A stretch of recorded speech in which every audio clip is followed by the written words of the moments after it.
Kylian Mbappe coming into that team is already a big psychological effect on Vinicius. If the Ballon d'Or affected you to the point where you lost focus, then I have a problem with your mentality as a football player. There is no way on earth that before you know that this thing is already yours, as much as you've not gotten it. I think it's the wrong mentality. It's a very stupid mentality. Like I always tell my babe that, see, You don't get baby again. The person will come from the Corona, they follow me drive.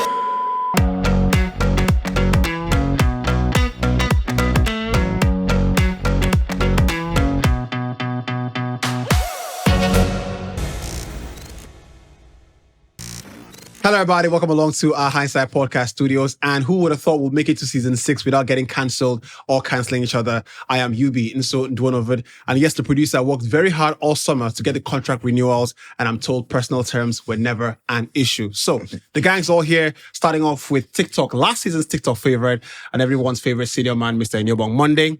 Next up, double award-winning podcaster and Twitter sweetheart, Mr. IBK Sports. And last but not the least, the man who's had a very mixed summer, starting off from being world champions to needing a phone change. Make that 2 phones in 12 months. New artists, love to see him coming. A&R, Mr. Olakale Rufai. Gentlemen, new season, fresh takes, same hindsight. Shall we begin? Good to see everybody. Absolutely. Personal terms are an issue. I don't understand. I do it. I don't know when you call my agent. I do it for the viewers. I do it for the viewers. No, Wale told me personal terms were never an issue. No, it was. So. It was trying to keep the group happy, positive energy, but I do it for the viewers. That's why I'm here. If not, yes, but the dates are in. It is a pleasure to see you on Monday. Yeah, absolutely. I look forward to this morning's recording so much. When you haven't done it for a long time, you're always like, how is it going to go again? But we're absolutely excited. Excited for the new season. And football is just a very special thing. Right, how we dream about, how we sit down and, the faith, the excitement we build with football is just special. You cannot compare it with anything. And I look forward to this morning's edition. And it looks like Hate Watch is going to be a massive thing this season again. It looks like everyone looks like I don't invest in them. We're going. And so I'm really happy. I'm excited for the new season. Love to hear it. And look, I tell you what, all the viewers have literally been, hounding us for the last 2 months, to put out an episode, and we managed to get 3 episodes, of Zoom Riverside actually into it. So it's great to see everybody back. IBK, I'm not quite sure why all 3 of you decided to wear black shirts, right? But the in-house story is that we actually all wore black shirts. I had to change my black shirt to, this is my car hoodie. Right? So I keep a hoodie in my car. Yeah. Because sometimes I get very cold. So I want to feel as comfortable as possible. And I put this on. So this is the only shirt I had in my car. And or else would have all been rocking black. Man, I'd have loved to see how that would have looked. No, it's not. It's aesthetically not great. Not great, my right? wear because of the white table. I almost was going to wear white. So obviously I said it off camera. New season, woke up this morning, picked out a brand new boxers. And then I was going to go with a brand new shirt as well. But by the way, right, speaking of boxers, right, what is the acceptable amount of times to wear a boxer? Right. Before of course, before you let go. Look. Not before you launder it. Dispose the hair, obviously before you launder it, Obviously before you change. Look, it's a table of men. When you go on social media, you say you change your boxes every day. I hear it. That's the I hear it. This is a table of men. It's a safe space. I don't care 6 months. 6 months, right? Guys, what's this guy? Relax. What's in your cup? Anyways. Talk true. I hear it. It's the best case scenario.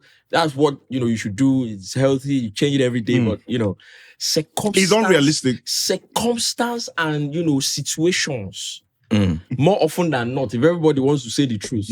But I mean, 2 days. 2 days. I think 2. Not 2 days. 2 times. 2 days. What does 2 times mean? What does 2 times mean? 2 times. I leave my house in the morning. I come back. I leave my house tomorrow.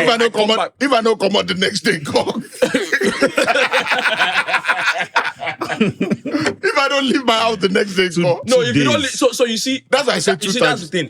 No. I still don't understand. 2 days, no bad. What does 2 times mean? Like, was the first time 2 times, as in do I'm come out. They do. What's the 2 times? Please explain. You say how many days or how many times should you use it before you eventually launder it? Yeah. That's why I say 2 times. 2 times. How? So If I come out today, I come back. That's 1 time.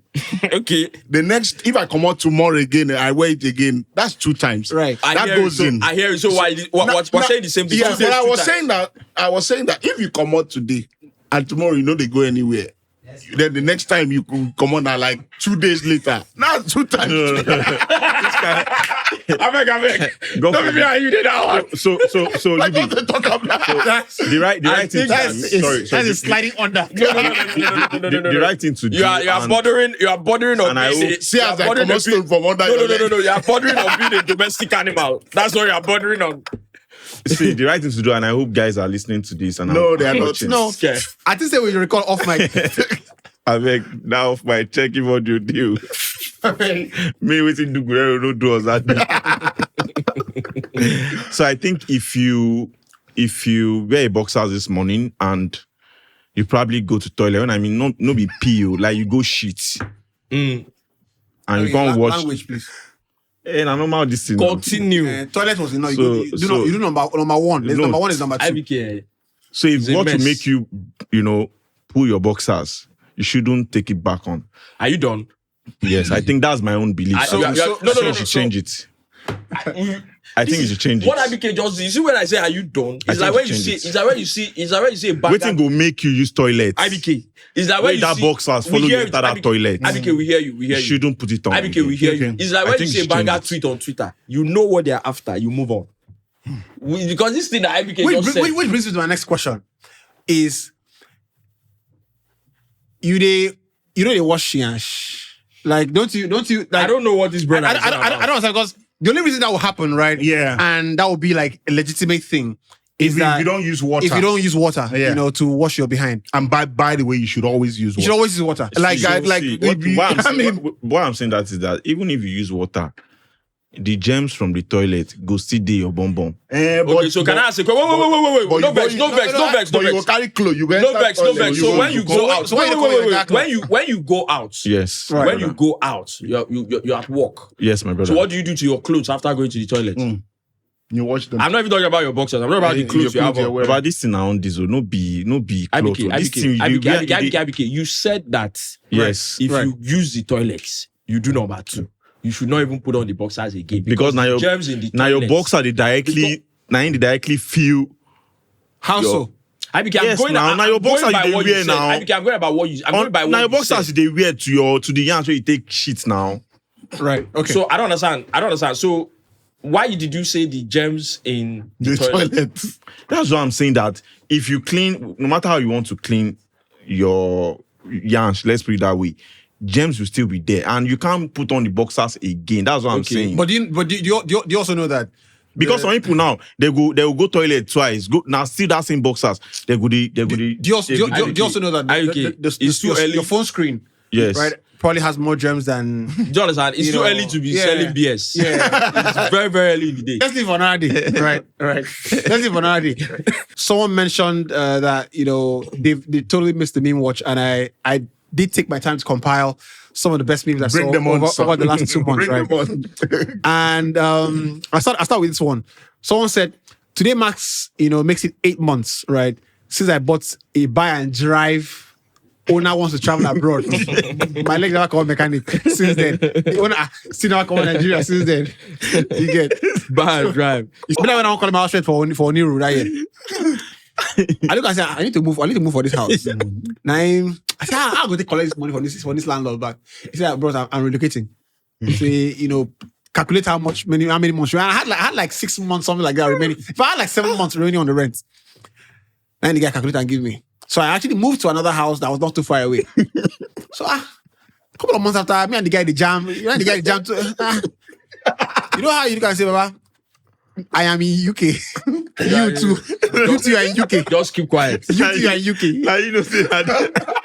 Right. Just let's keep it moving. Let's keep it moving. Those landlords, they don't understand. Once they don't say they look at it, they don't say they go on that place. You know, someone So said, they don't know. It's the same way if them two want increase rent, they go tell you say make you come out. Yeah. They go give you quick notice because they go want tell you renovate. they want They say they want renovate. No. When you come out finish, they go buy paint. They keep it moving. someone mentioned, someone tweeted and said, Don Jazzy, what advice, do you have for your fans this morning? Don Jazzy replied to him and said, find something productive Find to do. something to do. Don't Because be it seems stupid. your money has started. It seems your money has started very productive. Refocus. Find something productive to do. Very You never heard it. Fantastic advice. Someone said, what's better than I love you, right? And could you guess? And someone replied and said, welcome back, it's me, Peter Drury. Alongside me is Jim Beglin. Welcome you back to the Premier League. A league we all love. I said, I'm there. I'm there. I'm Love there. it. Please bring back Peter Drury. You see this thing? It's actually better than I love you. Like, Hopefully.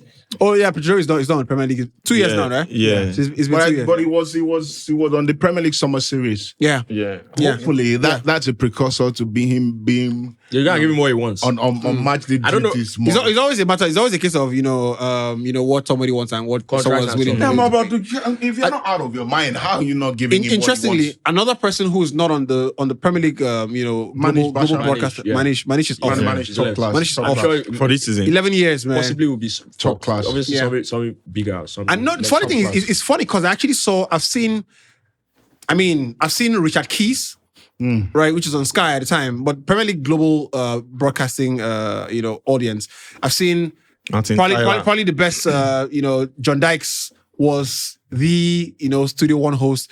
Then Manish used to read the news. John Dykes was good. John Dykes was Goodness gracious. was different class. He then, was. Then Manish came in, Dykes. and Manish looked, from reading the news, grew into it. You could tell he was still filling out. Then totally owned the space, right? Another guy I love is Steve Bauer, but Manish is off now, and I've seen him. I follow him on Instagram actually, and he now does his a bit like a mini podcast, sort of thing.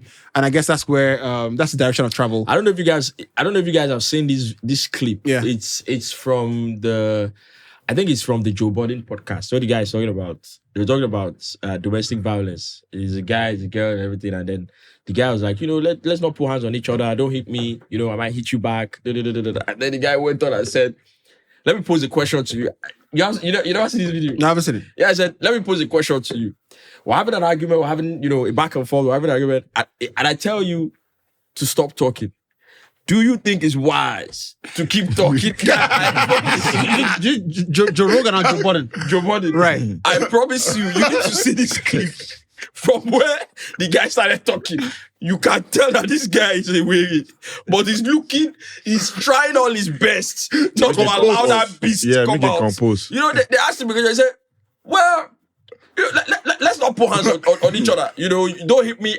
See, he didn't say, don't hit me, I won't hit you. He said, don't hit me, I might hit you back. So he said, Where does the back come from? he said, so let me pose a question to you. He didn't talk to the girl, he didn't say to you. So let me pose a question to you. So we're having an argument, we're having back and forth. I tell you to stop talking. Do you think it's wise to keep One of the funniest things I see. People are having a back and forth. Why are you telling me to not talk? One of this guy is serious? one of the funniest things I've seen, as far as voice change and intonation, is Dr. Omar Johnson. Right? Yeah. No, that's my guy. So you just see a random video. You see, what they call those things. What does it call those? White bunnies. White bunnies. Snow bunnies. You see snow bunnies, and you just see a video. Umar will just be like, he just be looking at you. They will put that Undertaker sound. But speaking of Joe Rogan, actually, when I was talking about Joe Budden, Yeah. Joe Rogan is one of the podcasts I watch a lot, right? Yeah. And I saw that Chris Eubank Sr. is going to be on the Joe Rogan. That would be a blockbuster. That would be a blockbuster episode. That would be a blockbuster. You know Chris Eubank Sr., right? Yeah, of course. Yeah. Lovely. Guy You know speaks Chris so Eubank- well. No, Guys speak so well. bruv. And guess what? The son, Yeah. that's the boxer, Yeah. speaks. Eubank Jr. I mean, the inflection is a little bit different. Yeah. But when he's talking, you can literally This hear is his my father. son. They're the ones he's the one that they have conflict, him and the No, father. they They sorted it out. Yeah, they sorted it out. Sorted it out. Good now. That was one of the best fights I saw. That's one of the best I've seen in my lifetime. That was bloody. Chris Eubank and the other kid. What's his I name? can't remember his name. He won now. No, Eubank won. Eubank won. Yeah, I can't remember the guy's name. That is one of the bloody. best fights I've ever seen in my life. These guys were like, that's I don't support that kind of fight. Yeah, of course. He was so Like, it was bloody. You know when they punch person, it's like, you're weak. You sleeping on deep. I was like, Jesus Christ, like, this was really good. But speaking of which, How right, is it really good? They won't keep us. He said really good. It's good on the level. Now fight. Now why not Good fight level now? of boxing, don't mind me. it's just good technique Why not and fight commitment, right? One of the best comments I read this summer, right, was comments from a guy called Wolf of All Streets, right? His Twitter handle is humor_monger, and that's humor monger. He said, "Congrats, bro. I invested early since your anchoring days, anchoring the Naira show, and for a very long time I was a podcast only subscriber on Podbean before I made the switch to Spotify. Look forward to further growth and seeing you guys take the pod to new heights in the coming years."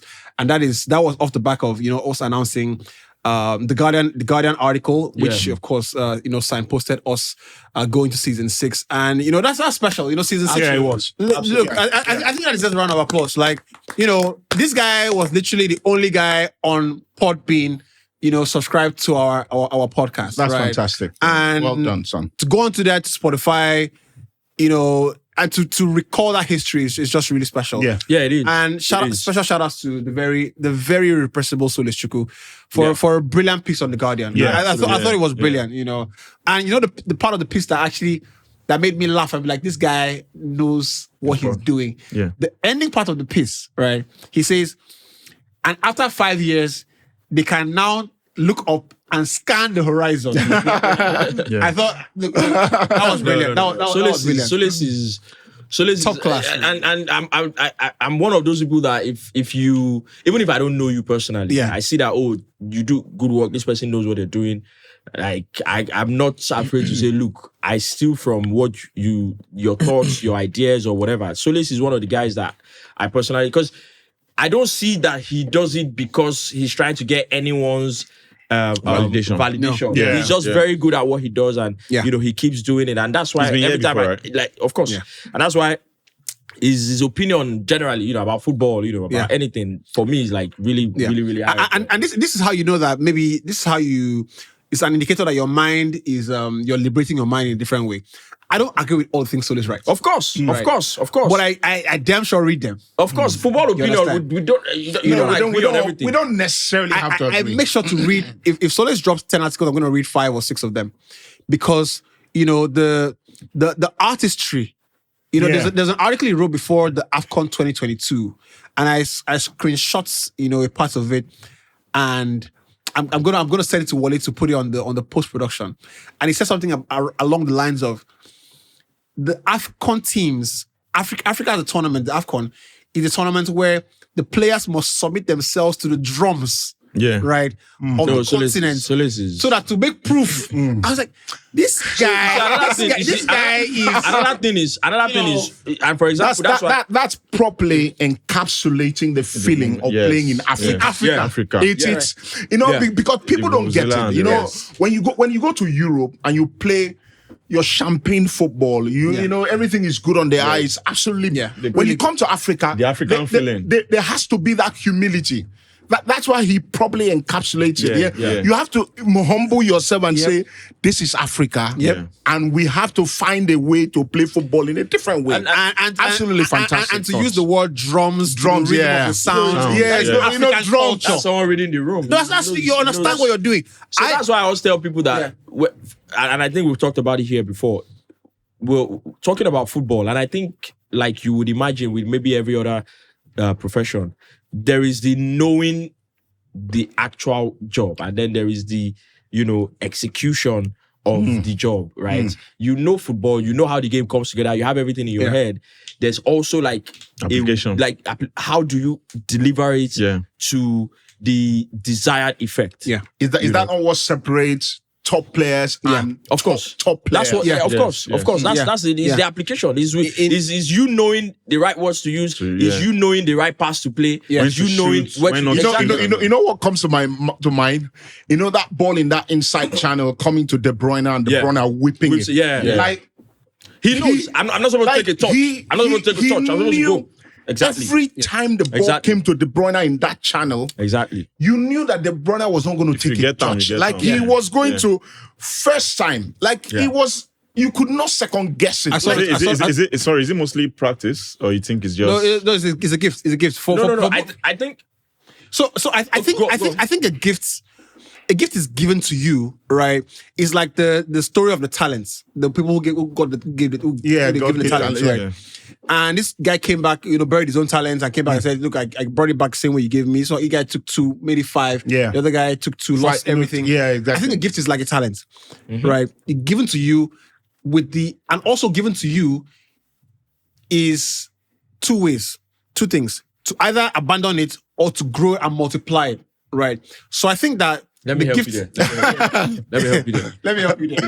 In the words of the great actor that you can also maybe call a philosopher, Denzel Washington, said your gifts, right? Your talents. So you have to take it, you have to hone it. There's that video. I'm sure you've seen it. Yeah, I've seen it. Say you hone it, you develop it, you build it, you everything, and then you share it. Yeah. So it's application in the end. Exactly. Yeah. The gifts, there's a gift there, right? But you have to take it a step further. Because, because why I brought it, because so it needs to eventually practice. Exactly. That's what I was obviously. But why I brought the De Bruyne is, I'm not sure I ever saw De Bruyne in that channel where the ball comes to him like this and he takes a touch. Yeah. Like I can't even remember seeing it, because for him it's always like when the ball comes, and it's almost telepathic with the attacking players, because the players understand that De Bruyne is going to put that ball at the back post. So you take it. So his gift, his talent, and then his practice. You can't,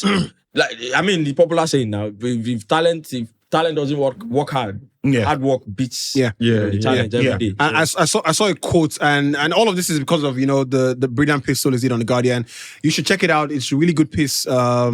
It pretty much was the signal to our going to season 6. Yeah. And I think I saw a post. I'm trying to find the quotes, and he read something along these lines. He says, work is not something you do, right? It's something that happens in other people, right?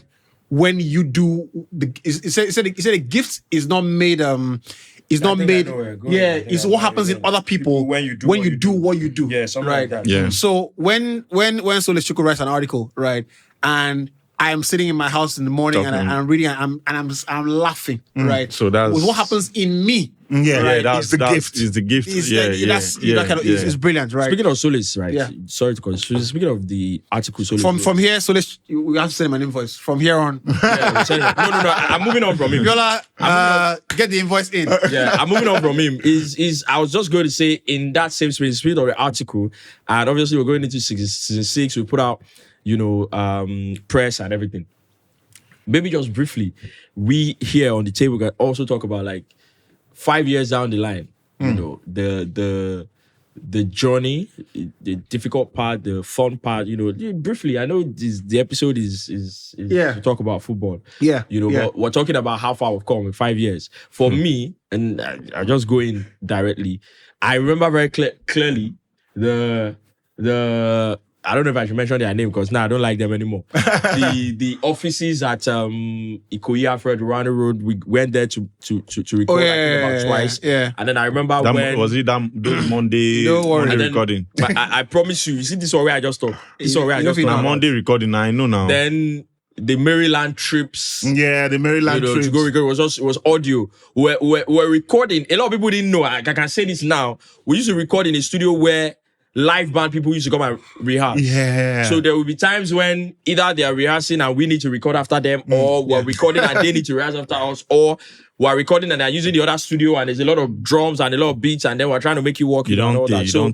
It's been quite a joy. It's kind of there was a thing I said here on the podcast one time that every young person that I talk to and they tell me, oh, this is what they do, or this, I always tell them, whatever you decide to do, you might not get it, but whatever you decide to do, give yourself 10 years at least to say by 10 years, I will succeed at this thing and get to this level. I believe that very, very strongly. I had these conversations with my friend when we were leaving university. So as we were leaving university, give yourself 5 years to 10 years. Like we had that level of clarity, right? So to now come to be here in 5 years, because my belief is that Hindsight Podcast is the best in this ecosystem at the very top. There's no number one.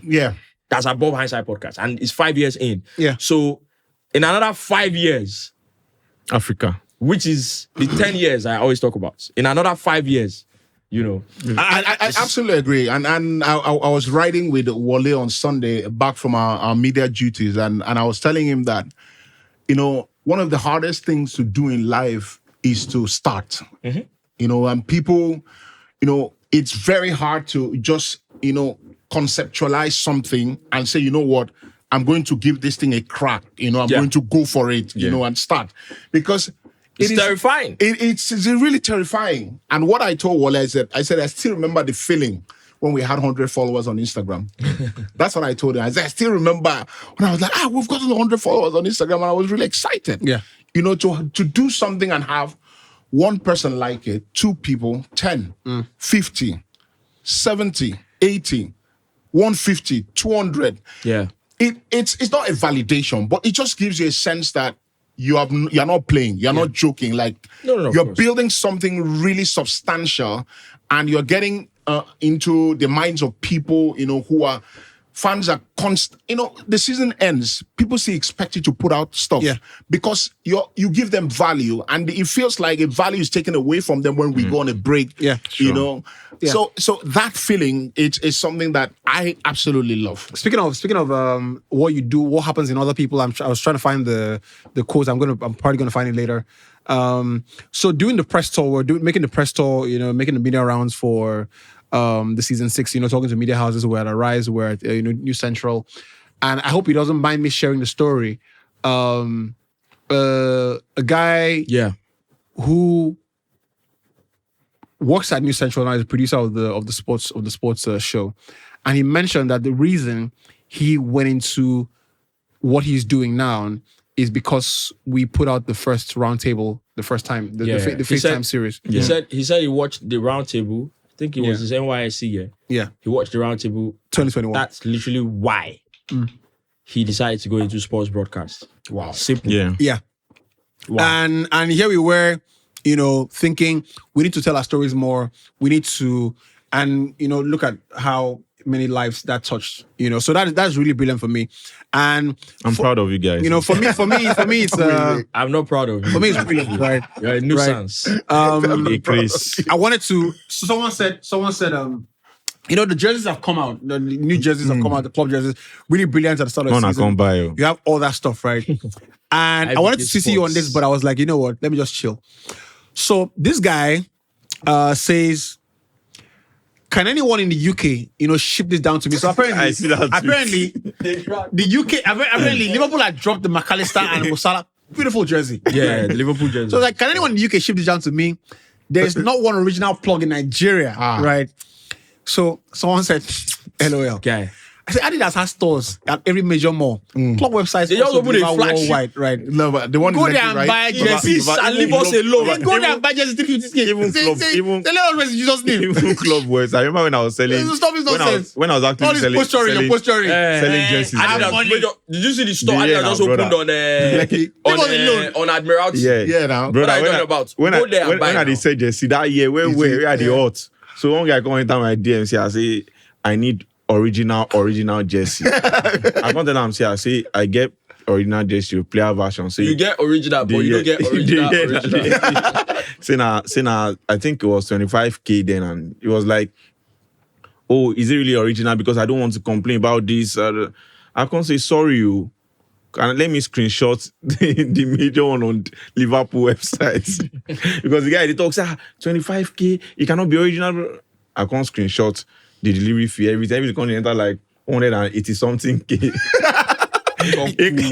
first come the conversation. I say, should I go ahead to help you order it from Liverpool side? He said, no, brother, chill first. he no can't reply. The next day, he can't tell me, say, I seen that player version right this. Shebi, you get crazy. Let me rest. They don't give you bill. They don't give you billing now. Everybody don't cool. He say, can I get the player version ASAP? Boss. It's not the only ASAP. Balls don't shrink. They don't give you bill now. This is August. As season finish around that middle of July or beginning of July. Some radio station calls me, look, I see your podcast, I like the camaraderie you guys have. I want to have something similar on my platform. Deliver them into my hands. Great Allah. He made a sound for my hands. Into my hands.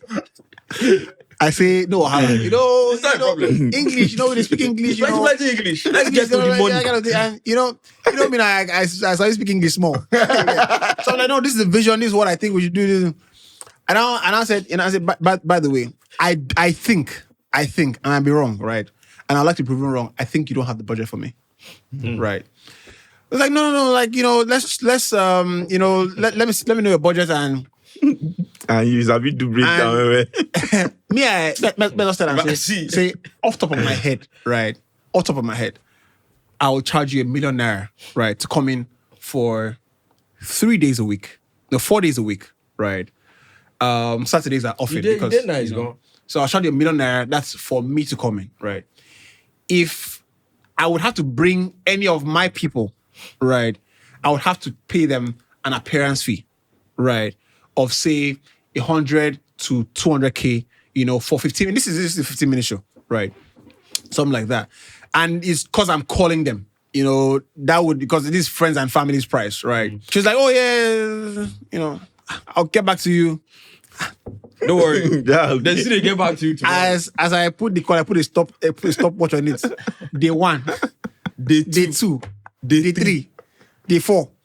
So me, I'm not proud. I pick up the phone, I call back. You get, what's up? Closed mouths don't get fed, right? Yeah, no, of course. What's up? How far? I didn't get a feedback from you guys. What's the plan? Person's like, we're just trying to grow. We're not. You should have thought about that. Before you dialed my number. I was like, I told you before. You should have thought about that. You don't go fit before you die. As you are just trying to grow. When you say you see my podcast, you love the career. Do we look like people that started the same time you people started? You don't go fit pay the bar. I knew, but I like to, and to be honest, she's a, great baby, like, kind of thing. It was like we were talking, and it was very professional. And I like to create relationships, even when we don't work. I like to create relationships. No, of course not. If you understand anything, this whole ecosystem, entertainment, broadcast, media is very, very small. But it was people move across roles every now and then. But that guy doesn't have budget today. She might have the biggest budget next week. Exactly, tomorrow. So that's it. Someone said, you're giving a MacBook, no job, no money. You have 30 days to make $1,000 online. What do you do? You are giving a MacBook, no job, no money. You have 30 days to internet make $1,000. 30 days to make $1,000 online. What do you do? I strongly believe I can make it happen in 15 to 20 days. Don't go far. Someone said, I sell my computer. I sell a computer. Don't be sharp. Put down for GG straight. But they say make you take the computer walk. No, they didn't say that. No, they didn't say that. The picture of the computer go take GG. Last, that the computer is still in my location. Don't be stupid. No, even if you sell up, last, that the computer is still a walk. I use it for 28 days. I sell it on the 29th day. No, don't stress me. Oh, that's it. Every day. $1,000. In fact, you don't want to buy the computer. Don't give me a cover on top of the 1,000. Bring the 1,000. Take the computer. That's it. He said, one babe Twitter and said, I'd be a phenomenal boyfriend if I was a guy. 10 over 10. Someone replied and said, that thing you want to do as a boyfriend, do it as a girlfriend. That thing you want to do as boyfriend, do him now. I see one video one Yankee video where all these babes say buy PS5 for their guys. Person goes there and say Nigerian guys is so fun. Says that's also PS5. Person goes say one people come reply and say you will be guy. You don't buy PS5 for yourself first. My brother, you go through all these dating apps. You see somebody on their profile. Yeah. You say, I want an intentional man. Oh. I say, it's all right. It's okay. But this is, if you get any intention at all, why you they sing? If you get intentional, Travis Green, intentional God. Intentional God. If you dey intentional, why are you single? Why? They find what you know be. Waiting no loss. One big said, say you don't owe anybody loyalty if you're just dating. Talk. Loyalty is for marriage. Trust. Someone replied. Someone told me this, said, and it's say, quite funny. why would someone marry you if you haven't shown loyalty to them? Yeah. Jonathan, yes. Jonathan, like this. When I was just saying, I stop something. That's why I always say that. That's That's why I always say that. A lot of this narrage because it makes no sense. Like, why would somebody marry you if you haven't shown loyalty to them? I don't know you before. You have been, first of all, okay. I even know you. You are very disloyal. I go marry you. Why would I marry you? No, let's even say you guys are. They don't even know. You guys are dating. You just open your mouth and talk. I said, can we sit today? Say, no, I need to say Mecca today, and I won't marry you. Just imagine. No, imagine that kind of thing. Say you call your babe, say, yeah, okay, I need to. Can we see today? Say, no, today is for Mecca. No, now. I call you. Say no. I get plan. We could go beach this Saturday. So now you say no, you have to go and see your parents. So now you don't forget, say you know, come out me for the status. You don't post status. I see you with a maker. And you say I will proceed. Say because loyalty is not for before you carry this phone and tweet something, think about it first. Yeah. Someone said not all angels, right, are in heaven. For example, I'm in my house and the am is spelled AM. Oh my God. Someone replied and said angel, where they use am instead of I am. Now why God say you come for everything? You don't pollute this place. You don't mess up. You can't be here. You don't pollute this place. You know, if I leave you here, very soon everybody here will be like, leave here first. Say an 18-year-old hit me up. He said, say what the fuck? You know. And someone replied and said, say, if that lamb your man hit you. You for complain. Double standard everywhere. That's like God forgive us. But no, what's boss like that? Double standard everywhere. Someone replied and said, so I see where you hang ball. Bro, I see where you hang ball. That declaration second. That picture. No, these days they don't even put the word again. Not the picture now. That the picture now. It's stupid. Let me tell you, there is no better banger word. No, that's we just come out of that Twitter in the last this break where we take, we reach this one where I want to talk. So they said that wet 3. I say, God damn. You know what to be wet 3? Not web 3. Yeah, you know web 3. Yeah. Now, you know what to be wet 3? I don't know. You don't. Oh my God. I don't know. Wet 3 on Twitter is another name for OS. Let me remove senior man. Remove senior man. It's another name for OS. I can't even believe that you don't know. Because you are always on Twitter. They say, I don't say I like a morning tweet, nah. It's a good day. I can copy me, idiots. You know, say every day, every day, I tweet all praise to the Most High. Bless up. Father, the idiot on the tweet, it's a good day. That's what they pray before. They say, I say this babe, the babe they do wrong. Somebody say now, they wet 3 now. He say wet 3. Bro, that's the highest level of coded like senior man doesn't get. I don't get it. You never get that. Don't worry. So I will explain it. The one that thank you, my brother. The one that kills me the most, right, is the new line. Say this is where you talk. God will take all over now. See, there is nothing more funny than that, bro. Say no, make God take you. Twitter are very crazy. I saw one skit. Someone say. You get as you go complain like this, God will kill you. God will take sharp. May you sharp for you for no killer. You're complaining on no. Maybe for no kill God. Come leave all of us homeless. You know what they do? No, only you get problem. You get problem. Don't be stupid. You know they do small workouts. You don't they post. Pain is the price. Progress is the reward. Workout where you just start today. Progress you never see. You don't post. You don't relax. Small workout. You know the pain is the. Once I see you, so once I see you start to work out that day, then I know you're not serious. I know you're not serious. When before I go there, no be progress. Lie. Now another thing. Now today you start workout. How I also know is You're gonna tweet no pain, no gain. pain, no Now gain. today you start Fino. Which pain you dey? Which pain? No be today you start. If you work on you, body will pay you now. If you are working out for a long time, body will pay you again. But if you are working out, if you're actually working out well, that first day, you know, You get time. You don't get time. Your leg You go finish, go house, go sleep. When they give you some cardio exercise like this, you go sleep. I mean, you don't leave workout. You don't leave workout for a long time. You can't go back. They can't do you leg day. Bro. Yeah. You don't fit climb staircase. As in- You go I reach don't out. Even they think- stay for up. You go reach out. You go stay for front of your staircase. Like they look the staircase. Yes, The staircase they look you. Why did you live in the penthouse? They look out. Why did you take the ground floor? You say no pain, no Now gain. eventually, when you don't Will say you you don't go keep fit short? sleep outside, you find a way to climb. You post, When I some boss say somebody boss me say I say you're not training. I don't see your boxing videos again. I say I know you can't boxing you are. So now every day I'm going to carry phone and do up and down. bro.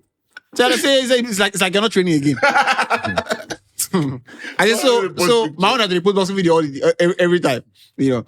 Someone mentioned, and this is a very nostalgic, meme watch, and I think everybody, even in the background, relates to this. When it just says, "Say close your books, we are going to the computer lab," bro. You know the race where that happened that period, bro. Because This is where you just computer talk don't go going reach. to the This is computer what you just lab. talk. You just made me remember something. Yeah. What? Bro, you know instruction we say they give him, man. Before they give him finish. You know the locker. Yeah. Bro, computer lab. Go play Contra. What you make me Bro. this thing just remind me that say Crazy, man. in my secondary school we never had a computer lab, right? That day. From beginning. JSS1. You know, lap. Yeah. Proper lap, JSS1. baby. JSS1. God, Where be that, yo? Where they stay again? That God place. damn. See, person where come from Ikorodu, they follow me drag. Let's see, make una no get computer lab. I mean, Make I why? finish now. JSS1, JSS2. I think when we got into SS1, that's when they now did the computer lab. So now they did computer lab. Computer lab was mad, top class. I was already say computer we no go reach. That one for your school. Everybody when they did computer lab, everybody sits in front of their own computer. You get it? The lab was that good, and this was a government school, so you realize we're a lot. So for the computer to be enough, so they did the lab. Lab was really, everybody. Which school that might go check out? Then our computer teacher was the same guy that was just mathematics. He was a left footer. He was a left. I can't remember his name, Mr. M something. Very good with maths and everything. But this man, they flogged fire. So now they don't give us computer lab. They say there's a computer workbook that we have to buy. So a lot of us never buy them. We think it's play. So when it don't reach time for computer, it don't reach computer period. We know go. We need for class. We dey make noise. I don't say computer period. I was supposed to go to the lab. We're not going to computer And we period. not gonna go. So now the period they free. So we just the class, they play. They. The man don't send person come. Say, don't be on a period with this. We on a never enter lab. Because we know say we never buy the computer workbook. And we know say this man go, I say you never buy workbook, you never. Now so the man come. Hey, come pursue people. Giddy. Later we come go the lab. We did the lab. We dey wait. As we enter the lab, the man come say, hey, so Shehu, I don't want come this thing before again. I don't want come this thing before. As we dey sit down, the man come say, hey, where's your workbook? As he talk that, where's your workbook? I'm not kidding you. Boys, pick race. Go back to the door of the lab. One run, come on. The man literally, I swear on the guy carried the key, say, I've locked it.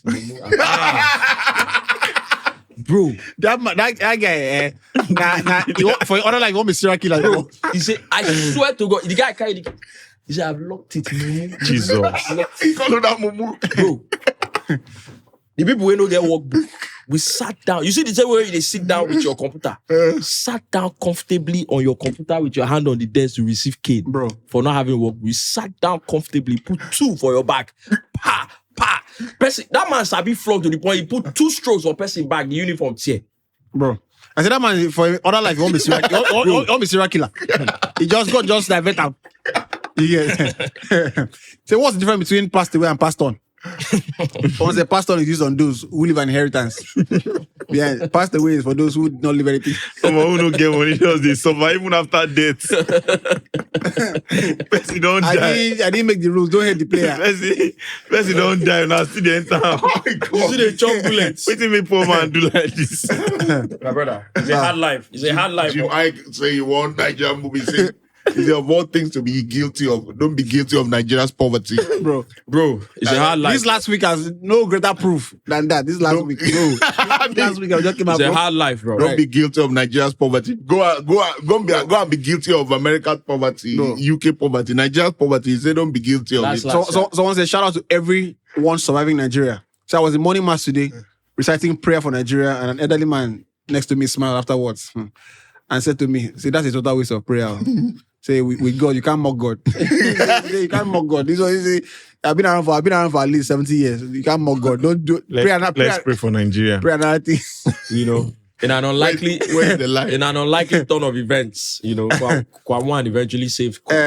Moving on. Moving on. Oh, bro. Don't say anything about IBK. Don't let me swear for you. When they say moving on, Don't let me swear. Don't let me swear for you. When I see Kwam too, IBK. Say Don't what? let me swear. I see Kwam too, they train. I say, where we come? no, we cannot be there. Someone say what God has joined together. Billing don't put us under. Where's the line? Where the life? I see one chat. If Billy put on our Sunday, you were never meant to be together. Bro, you were meant to be together. Person just move mad. One chat like that. Was Adam not meant to be with Eve? No, the guy. Adam was meant to be with Eve. Yes. Eve still put us on. But no be Billy now. I said Billy. Something can. Something Billy. You know, I see Billy somehow because he still go collect some of the some job. talking stage as babe. You got all this. So she come in one guy, the guy the love of my life, my everything. For talking stage. Yeah, the guy come say, I know where this talk goes stop. You can't drop and Billy. And then the chat end.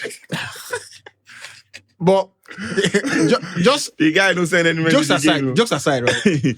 A society ruled by law is better than a society ruled by morals. Let's just No, Yes, it's facts. yes, facts. It's a Facts. society rule by law by law. Yeah. is better than a society Like It's China. ruled by morals. Of course. right? Simple. You know That's why? where I leave it, right? Of course. Simple, you I know agree. why? That's where I leave Because it, right? morals are things that we've done so repeatedly, and now it has become a part of our lives. Yeah. So if your society is ruled by law, that law would evolve into morals. Yeah, I agree. Speaking of prayer, someone said David didn't pray for Goliath, he killed him. Do you know that when I was growing up, this thing, he said David didn't pray, he killed him. Do you know when I was growing up, there was I don't know if I don't tell you before. You know, every time we go to Arabic school, we would have an event or have prayer, you know, read the Quran and all that. And then the usual prayer would be, protect us against our enemies, you know, or touch the heart of our enemies or whatever, all those kind of prayer. There was one particular one event that we went to. The guy started his own prayer. He said, no. He said his own prayer is, God, he said, kill my enemy. He said, because if they live too long, their strategy might virtually work. Yes, Yes, they'll sir. come He back. said, but kill them today. So that they die and go. They'll I come know back. that I have one enemy less moving forward. Bro, Very brutal. my boxing trainer told me something, and it's a quote, popular quote, apparently from a Japanese, samurai. He said, "Better to be a warrior in a garden than be a gardener during a time of war." Yep. Yep. Yep. I drive go by, I hear this thing, I drive. I say, stick with this guy. No, it's facts. Yeah. It's facts. It's like what the Dave Chappelle said. His mom said, sometimes you have to be a lion just to be able to be the lamb that you are. That's you have to stay ready so you don't have to get ready, bro. It's what it is. Yeah. Anyway, let's get into it. And pretty much the last one, and this one is on Arteta. Someone said, go into this new season, said 0 Premier League titles, 0 Champions Leagues, 6 seasons. So that 007 will hit like crack. Oh, is it going into 7th season? Yes. Yeah. Yeah. Bro, that 007, Yeah. will slap, No, but he has won a trophy now. Yeah. He but won the FA Cup. He won the FA Cup. 0 One Premier Community League, Shield. 0 Champions League, 6 You seasons. can't pick. He has won something. That's the most important thing. When they, 7th season is going into. Yeah. when it starts, right? Yeah. But I really wanted us to start off with a conversation that I find would be a recurring some of the recurring themes from this Incredulous. season. And as opposed to, picking, we'll still pick the teams and analyze them, United, Chelsea, Arsenal, Liverpool. But I want to start off in Spain pretty much. Over the summer, managerial change at Real Madrid. And I want to talk about the Ballon d'Or, right? And the perception around Vini Jnr, right? Whether it's fair or unfair, things like that. This time last year, Vini, had the world at his feet, Champions League winner, Ballon d'Or favorite. He was so much at the top of his game that when Mbappe was coming, people said, no, this is Vini's team. Mbappe would have to come and fit into this particular team. He would not be, the other way around. And it just made me think, in fact, I even saw his stats that, he has probably scored more knockout goals than Lionel Messi. Yeah. In the Champions League, which is ridiculous. But ever since then, it's been hugely underwhelming, the preceding year. Yeah. And I don't think he's played well in El Clásicos. He didn't play well in the Arsenal game. And those are games that the rest of Europe watches, aside La Liga. But let's not forget the facts are last season, Vini scored had 41 goals involvement. Last season. Yeah. I'm just trying to check. So the Ballon d'Or year actually had 26 goals, 11 assists, in 49 games for club and country. Now, the past 6 months, 1 year, he had 22 goals, 19 assists. That's 41 goals involvements, actually, this last season. And what I read an article on the Athletic, and it mentioned that people close to Vini have said that the Ballon d'Or, not winning it, weighed very heavily on him. And I was just thinking, with Xavi coming in, you've seen the preseason games, he's not like the favorite guy. And obviously, when you play five at the back, the wingers always take the hits. And I think we've seen that at United as well, with Rashford, Anthony, Sancho, Anthony. Yeah. So this is a natural trajectory. And besides that, it just feels like Alonso doesn't quite, fancy him as much, right? Is that a fair... And before I ask the question, I want to read out the quotes that he made, right? And he said, and this is where... this is pretty much for me where I'm always open to, other people making comments and putting in their input. But I always say that it is important not to say things in the heat of the moment, right? When he said, I'll do it over if I have to. When he didn't win the Ballon d'Or. I'll do it 10 times, something like that.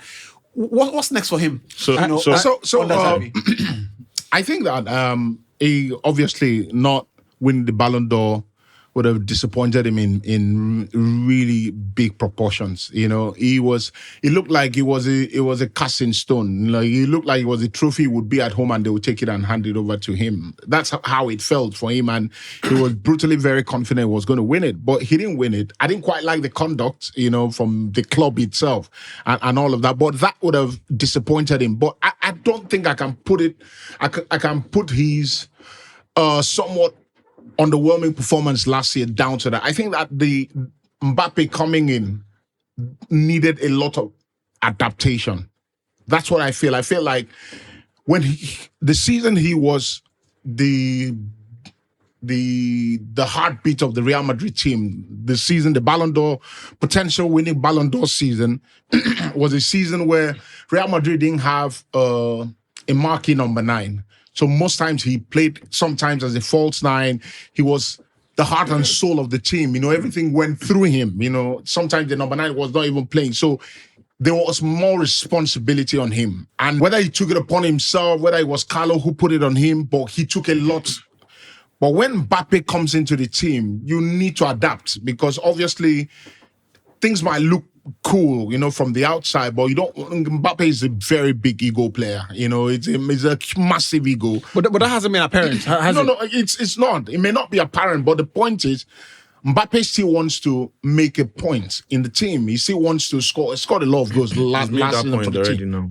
So that I feel that adaptation might have taken a little bit from his game, knowing that I'm not the biggest player in this. I'm not the only big player in this team from an attacking standpoint. There's another person that, if I don't do it, the pressure will also be on him to do it. But isn't that a blessing? You know, Yeah. you think about Shaq and Kobe, and Shaq Absolutely. and Kobe had back and forths in their three-peat run to the title. But you always hear players say, I'm better off having a great supporting cast. Absolutely. I want to play with the best players. But someone pointed out and said that him not winning the Ballon d'Or, and the Ballon d'Or is coming around, in just a bit. So it's only fitting we start there. Him not winning the Ballon d'Or proved to everyone why he didn't deserve it. Is that a fair assessment? No, Because no. that That part definitely is not a fair assessment. It's not. What I think is that I disagree with Neobong saying the adaptation might be why his performances dropped. I think that after not winning the Ballon d'Or, if the Ballon d'Or meant as much as it did to him, you go again. I think the next season you come in, You go see again. how people like Cristiano, Messi, and Co. Yeah, do it. exactly. So you come in with absolute anger, and then you channel the anger On the pitch. into what matters. I felt like last season, Vinicius maybe, the Ballon d'Or thing affected him to the point where he lost focus of the things that actually matter. He still scored lots of goals, don't forget. Yeah. He still had a lot of goal 22, involvement. yeah. But when you play for Real Madrid, that's where the standard is. When you come second in the league, it feels like everything has failed. Yeah. And because it feels like everything has failed, people look at the club and individual players from the lens of failure. Because that's Real Madrid. Because when you come second, people feel like that's a nonsense season. Yeah. So that's the lens with which people look at everything that you do. For the one goal involvement, it's still a very handsome elite. return. Yeah. It's elite. Elite return, right? yeah. But it's because you play for Real Madrid. And when you play at that level, more so when you've played with Real Madrid for this long, you have to embrace it. You're not going anywhere if you don't embrace it. Yeah. Now that's the first part. The second part for me is if the Ballon d'Or affected you to the point where you lost focus, then I have a problem with your mentality as a football player. Now, because I'm outside, it's probably easier for me to talk about. Let me finish what I'm saying. Okay. Because I'm outside, it's probably easier. If I was in his shoes, maybe, because it's a massive award and you possibly want that validation if you do what Vinicius did that season or the 2 seasons leading up to that. Yeah. But if it affected it to the point where, because you have to remember, last season that he played, Vinicius, like Yubi said, he went into that season still being the most important Real Madrid player. He was still his team. He was still his team. He was still his team to go out there and boss it and score lots of goals. So if you allow the Ballon d'Or to affect you to that level that you lose focus, then maybe the reason why you play it in the first place. Let What me just add a little point, Yeah. and I think I agree with Rufai, but I still maintain that when a big player is in a team and everything almost literally goes through you, when they bring another big player into the team, a little bit of responsibility is taken away from you. Let me bring the Son Heung-min goal against Burnley. That goal that we all talk about where he runs the length of the pitch. Son picks up the ball and in his head, play 1-2 and run into space. He gets his head up, doesn't see anybody. Can't quite spot a Tottenham player in his eye line.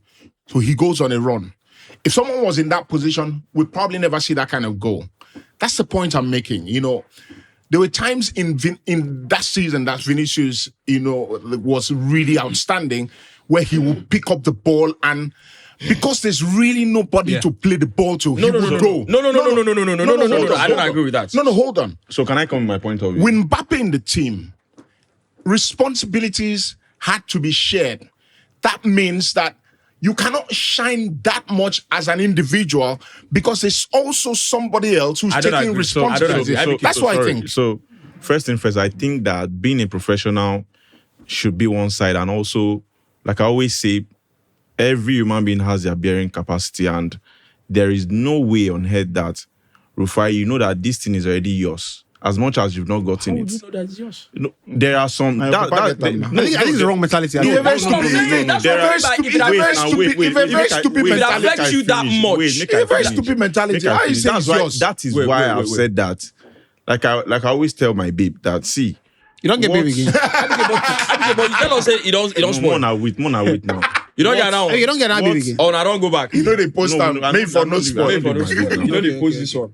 I don't say you know the good jobs. What you think is right, brother, what you think is right should not be what you think is right for me as well. Because in the end, if you think that, I will go through this and come out well, it doesn't work for, the next person. Yeah. And I feel that there should be room for, this guy's bearing capacity cannot take this. See, there was no way in the world that we didn't know that Vinicius was supposed to win that Ballon d'Or. No, that's not true. Wait,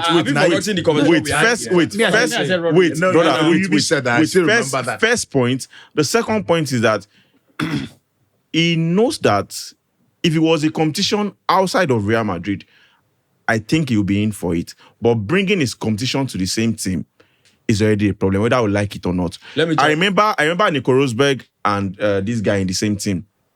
What's his name again? Hamilton in the same team. And the complaint was always that there was a favourite. The season Nico Rosberg won that championship, he went against the rule of the team. He retired the season after. Yeah, the rule of the team. It was like,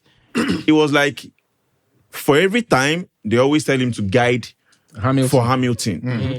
I also want to win this. Yeah. So in the end, Kylian Mbappe coming into that team is already a big psychological effect on Vinicius. I agree. Whether you like it or not. I agree. Let me tell you. You use the Hamilton Rosenborg example. Yes. Right? In F1.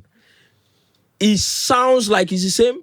But has anybody seen the movie? But the F1 movie. F1 movie. Yeah. But the one with Damson Idris? No, the one with Pete Doche. Because there are a lot of that I think they won't talk about Damson Idris. No.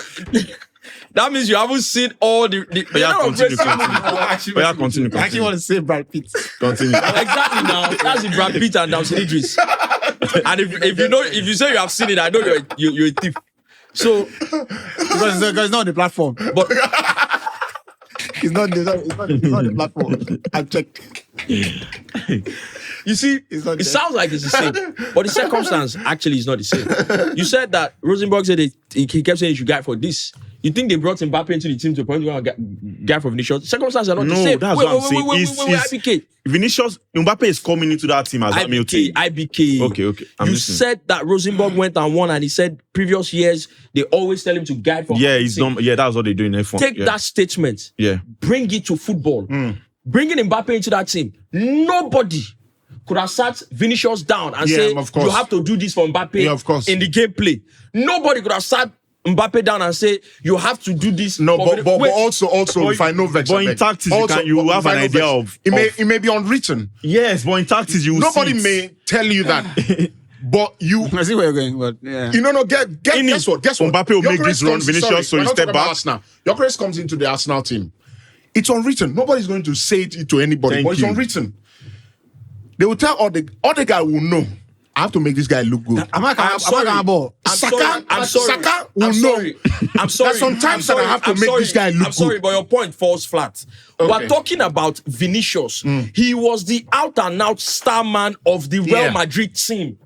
He was the C Ronaldo. You are bringing in another star man, even more than him. You didn't let me finish. No, we're having a conversation. I just want to ask a simple question. Does Vinicius have a better or bigger PR than Mbappe? That's not the... I'm just asking a simple question. No, he doesn't. Does he have a bigger PR than Mbappe? No, he doesn't. Is he a bigger player than Mbappe? Nope. No. Continue, make your point. Thank you. As at the time Mbappe came into the team, Yubi said in his intro, that is the guy, we were saying it here that that team is still Vinicius' team. Yeah. We knew that he didn't have more PR than Mbappe. We knew he wasn't a bigger player than Mbappe at the time. But we were still saying that is Vinicius' team because it was Vinicius' team. Yeah. So you're not going to tell me that they bring Mbappe in. We saw Cristiano being the main guy at Man U, at Real Madrid. We saw Messi being the main guy at Barcelona. We've seen main characters in teams.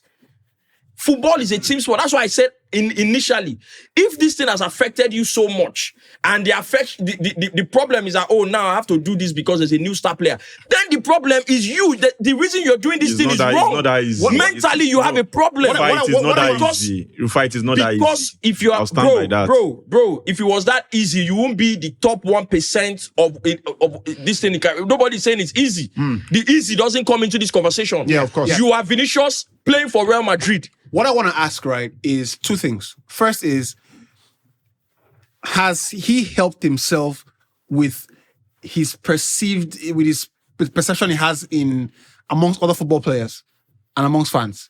Because I am not a guy who watches people and I jump on the bandwagon that, oh, he's proud, he's arrogant. Yeah. Right. Of course. What's that? But even me sometimes, because people use that same stick to flog Ronaldo. Say, oh, he's arrogant, he's proud. And that's where passive aggressive people, other people that don't talk, that kind of thing. But even I have watched some Vini performances, some things he says, his body language. Yeah. No, and I'm like, bro, you don't need to do that. No. You don't understand. You don't need to be talk. You don't need to go to the national team and say, oh, I play for Real Madrid. I've won 3 Champions Leagues. You understand? And the other guy tells you, but I want It's to a Brazilians do it. That's what they do. You understand? So I don't think he's helped himself. Absolutely. With the perception. And ultimately, like IBK mentioned, I'd like to take a leaf from his page, from his book, is that there is a limit to what you can bear. When the entire, or seemingly the entire ecosystem looks at you like you are a spoiled brat, like the way you behave, the way you're only a nice guy when you're winning. Yeah. You understand? Yeah. The moment stuff doesn't go around you, doesn't go for you, you start acting like, asking people, how much do you have? Yeah. That kind of thing. You start throwing your... Basically, you're a bitch. Yeah, basically, that kind of thing. So I don't think so. Sorry for using So that's one question, right? The second question is it possible in team sport, in football, for you to have 2 marquee players in the same team? It is not possible. Let me go first. Because Let me go first. Okay. Sorry, and I go back to the history with Steven Gerrard, Lampard. Let me go first. Ronaldo. You don't talk. If you talk, I beg. Let me go. I beg. You don't talk. I don't understand. IBK, what is that a problem? You don't talk before. Make I IBK, don't is talk. there a problem? But you don't talk. Like, I don't understand. Why is there a problem? First, chill. Just to make it talk. Leave him. When Messi was at Barca and Suarez came in, to be honest, I think that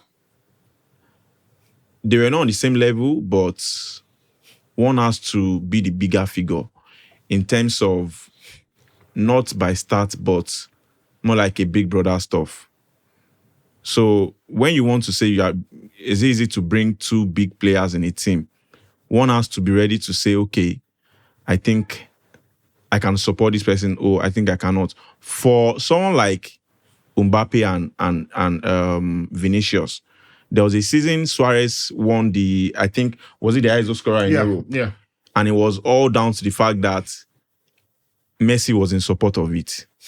So I think if you have a player's character, a player's attitude will determine if he can cohabit with a fellow big player. So it's not 1 + 1 = 2. It still depends on the character of the player and how he sees himself beside the other big player. So why did you say it was impossible when he asked the question? No, I was just bring 2 No, but marquee players the funny thing is that when Mbappe came, I have to say that Vini, his outward, demeanor was that, I'm here to help you. I'm here to, show you. He was giving him penalties. Yes. Exactly the point I was making. Yeah. That nobody would have said, Vini, help him. But obviously, you're a comrade. You want to help your teammate. You want the guy to look good. You want to help him. So that's why I'm saying that was unconsciously ceding responsibility. Unconsciously. But that's a he problem. That's why I'm saying that something was taken away from his performances because he was not taking on more responsibility like he was the season before Mbappe came. So it's not possible to have 2 marquee players leading. No, I think it's very possible. I think it's very possible. And Suarez and Messi is a very good example. If we agree. Because all the season Messi was scoring 50 goals. Suarez was not scoring 50 goals, but Suarez was scoring 30. Yeah. 35. What was Messi's last 40. season? Suarez scored 64, I think something like that. I can't remember, but Messi was not doing anything less than 45, 50. So they can't do it. They can't do it. Even when Ronaldo was scoring 50 goals at Real Madrid, who was the other striker? Benzema. Benzema was still scoring. No. For a lot of the time, Ronaldo was around. Benzema was a bomb. Benzema was in terms of goal scoring, was a bomb. He was a bomb. That's what I'm saying. That they have to be friends. For a long time, it was a bomb. For a long time, it was a bomb. Was that not why they went that boy Higuain? Or they bought Higuain after all they bought Benzema. They were both bombs. You'll be first thing first that they must not see themselves. They were missing. They must not see themselves as scandalous opportunities. Both of them. Do you know how many assists Ronaldo would have had? Ronaldo covered them. They were missing scandalous opportunities. They must not see themselves as competition. Let me Once tell you, they see themselves as competition, so question, you see, person won't win Ballon d'Or. I don't come out problem with the stone where they IBK leg. Because you see I'm now. Who put that there? How did he get there? He goes start on top stone. I remember. You see, because people say it's not possible. Now they say one has to believe. No. The question you be asked immediately ask the question. You don't even let him. You say it's impossible. I tell you, it's impossible.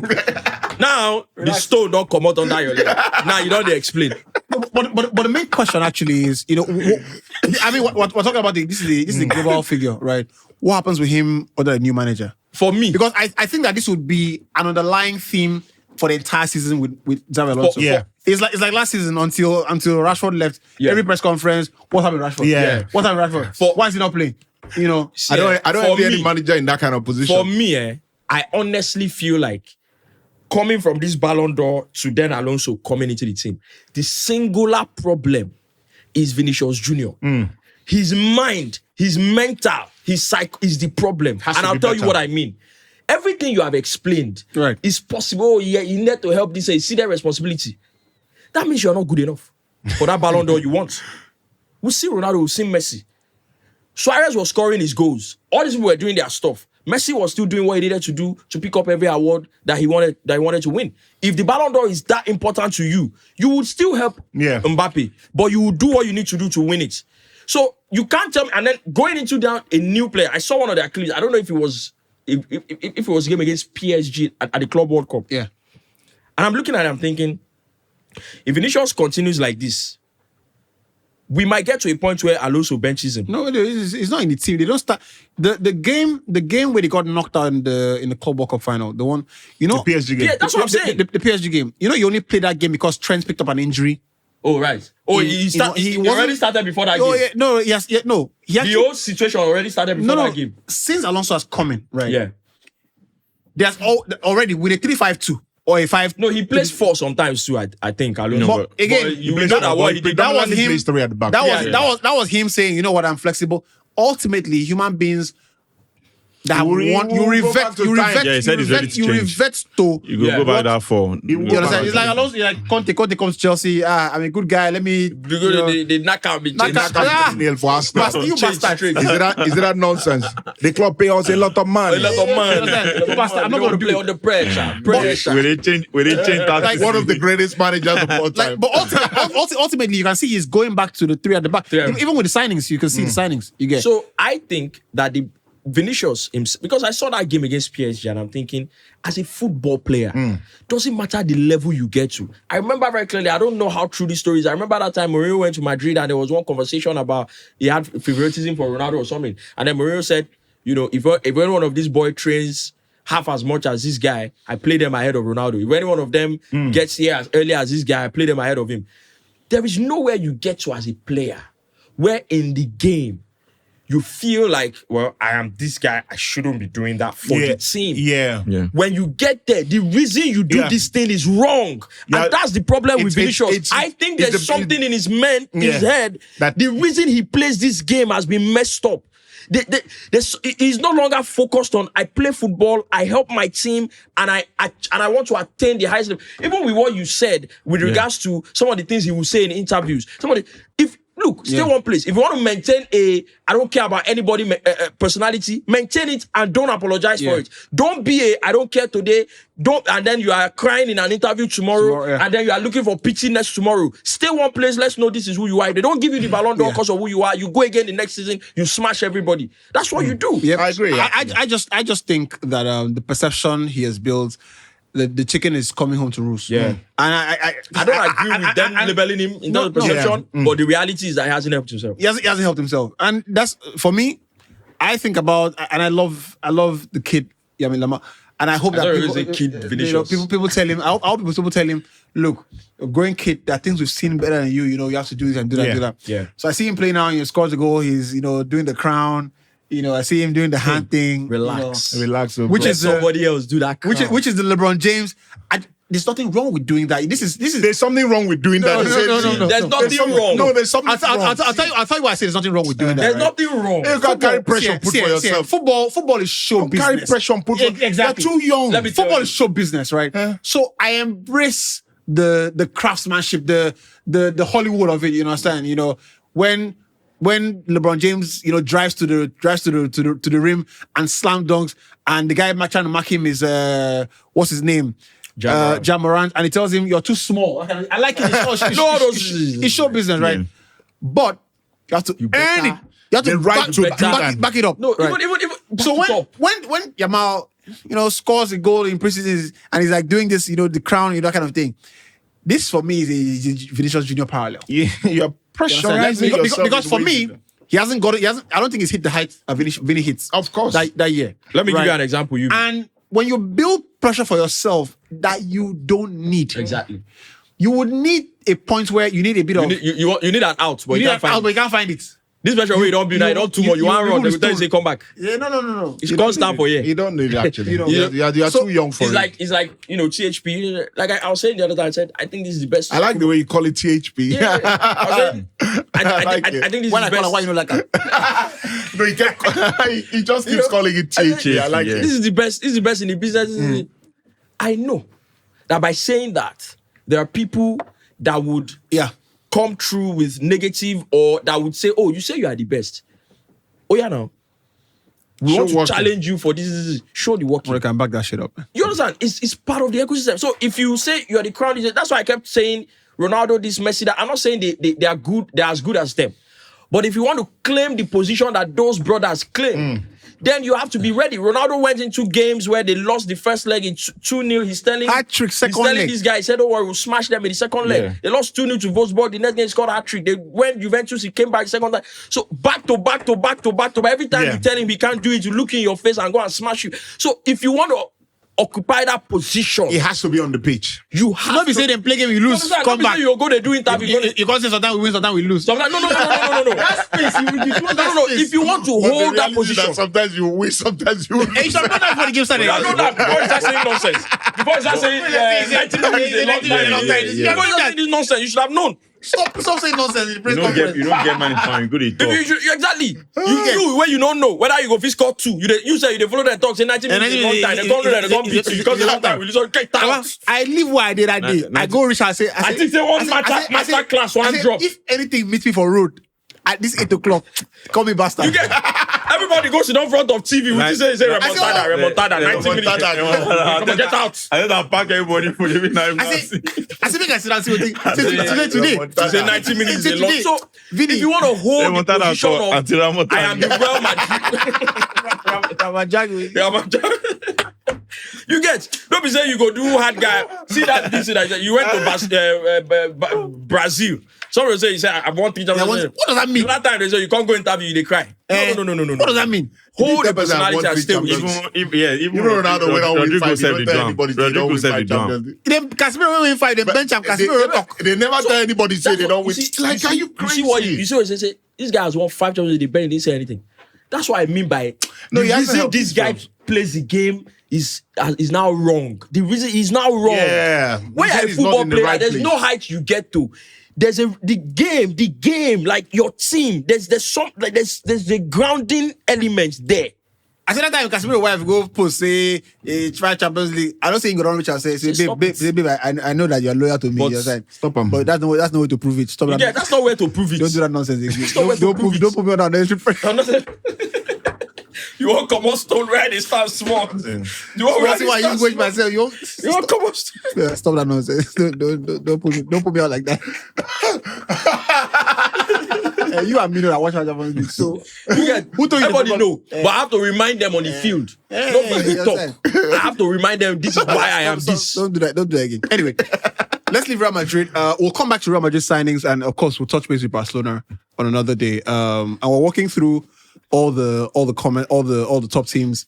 And what I find is that we don't get as much shares and we don't get as much comments as we normally would like. So my advice to anyone watching and listening is my advice my appeal is, while the conversations are going on, stop and comment, pause and comment, right, and continue later, because the brain is funny. You think, I want to comment on this thing later. Something more interesting comes up, like the story of Arsenal. And we want to start off with the summer at Arsenal. And I was just thinking about the teams. Is when you go into a season, what you want to talk about are the champions and the ones who are the challengers. Those are the two most important subplots. Yeah, right. Champions and the challengers. At the start of every race, in F1, you have the staggered, tracks and everything. The commentators are talking about, Hamilton, and Verstappen, who is, that's always subplot. Yeah. And I said that because, Arsenal fans are probably going to say, man, you guys, don't you talk about other here we go again. Right. like fuck shit. And I've been keeping an eye on the chatter around Arsenal, the summer business.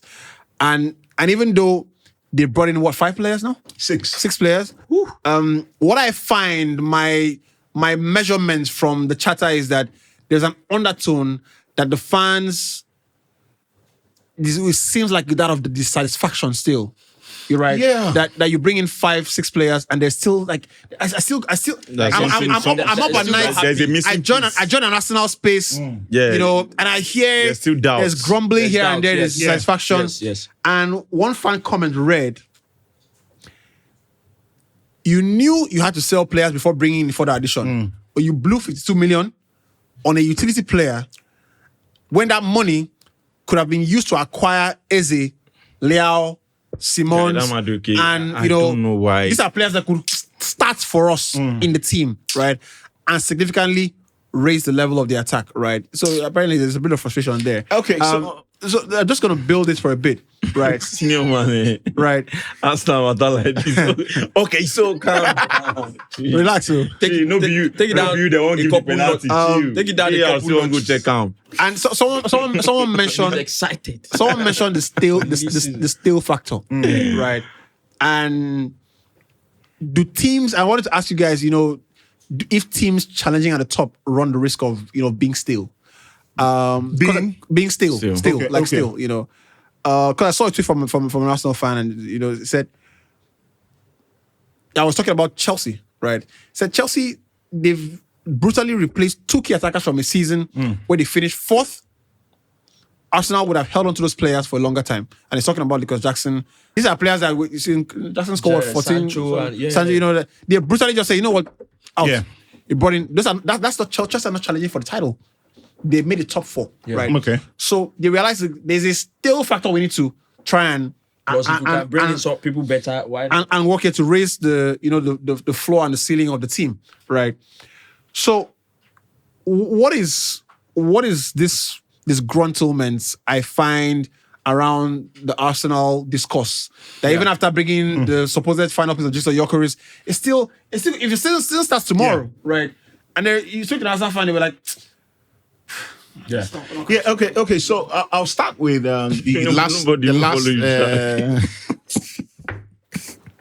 Nothing like this. The last. Please, sir. The still factor you mentioned, and I think I agree with that point. I think that Arsenal's businesses, in terms of outgoings over the last, dispensation under Edu was really poor, in terms of, I think you guys should hand that over to Interpol. Holding on to players, the ability to negotiating sales and all of that. It was really poor because, I have to say, I don't know who's handling Chelsea's business because Chelsea are getting some really good money out of, from Leslie Ugochukwu going to. So you guys have contributed a lot. That narrative. We did not buy Leslie Ugochukwu. We did not buy Armando Brown. Armando Brown. You bought Kai Havertz. You brought Sterling in. You brought Madueke. Jorginho. Edu. Interpol. Edu. No, it's not Edu. Edu. Why you do me like this? Edu. Big Mac. Edu. Big. I think it's really poor. Now. This season, obviously at the moment, that's why Arsenal haven't really, the moment it's about, getting players out. And yesterday, a story dropped about Zinchenko's autobiography. That one is giving interviews up and down.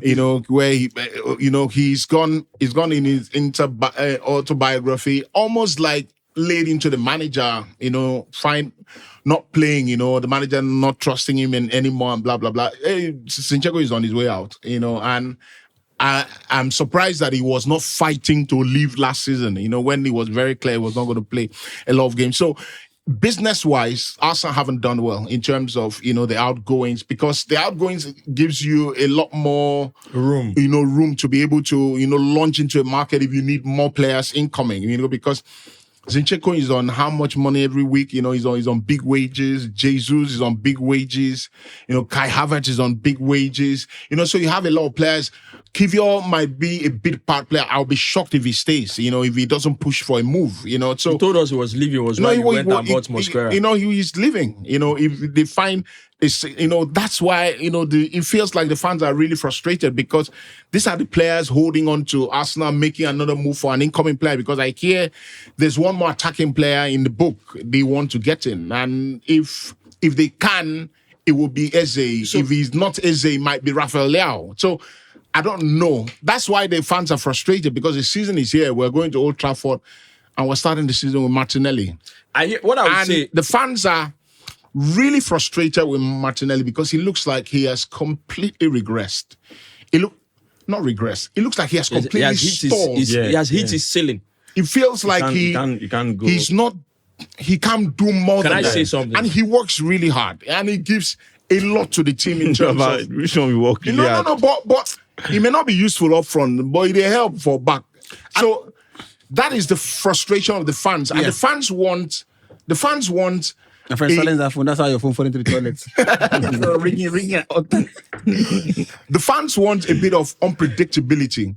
That's why they want a Berechese. They want a maverick signing. So, a player who can come in and... Let me say this. We'll get to this, man. I really wanted to find out and Arsenal fans, let me know, what is the key reason with the disgruntlement in the undertone in the fan base? And one fan comment read, he literally said, I want to check something.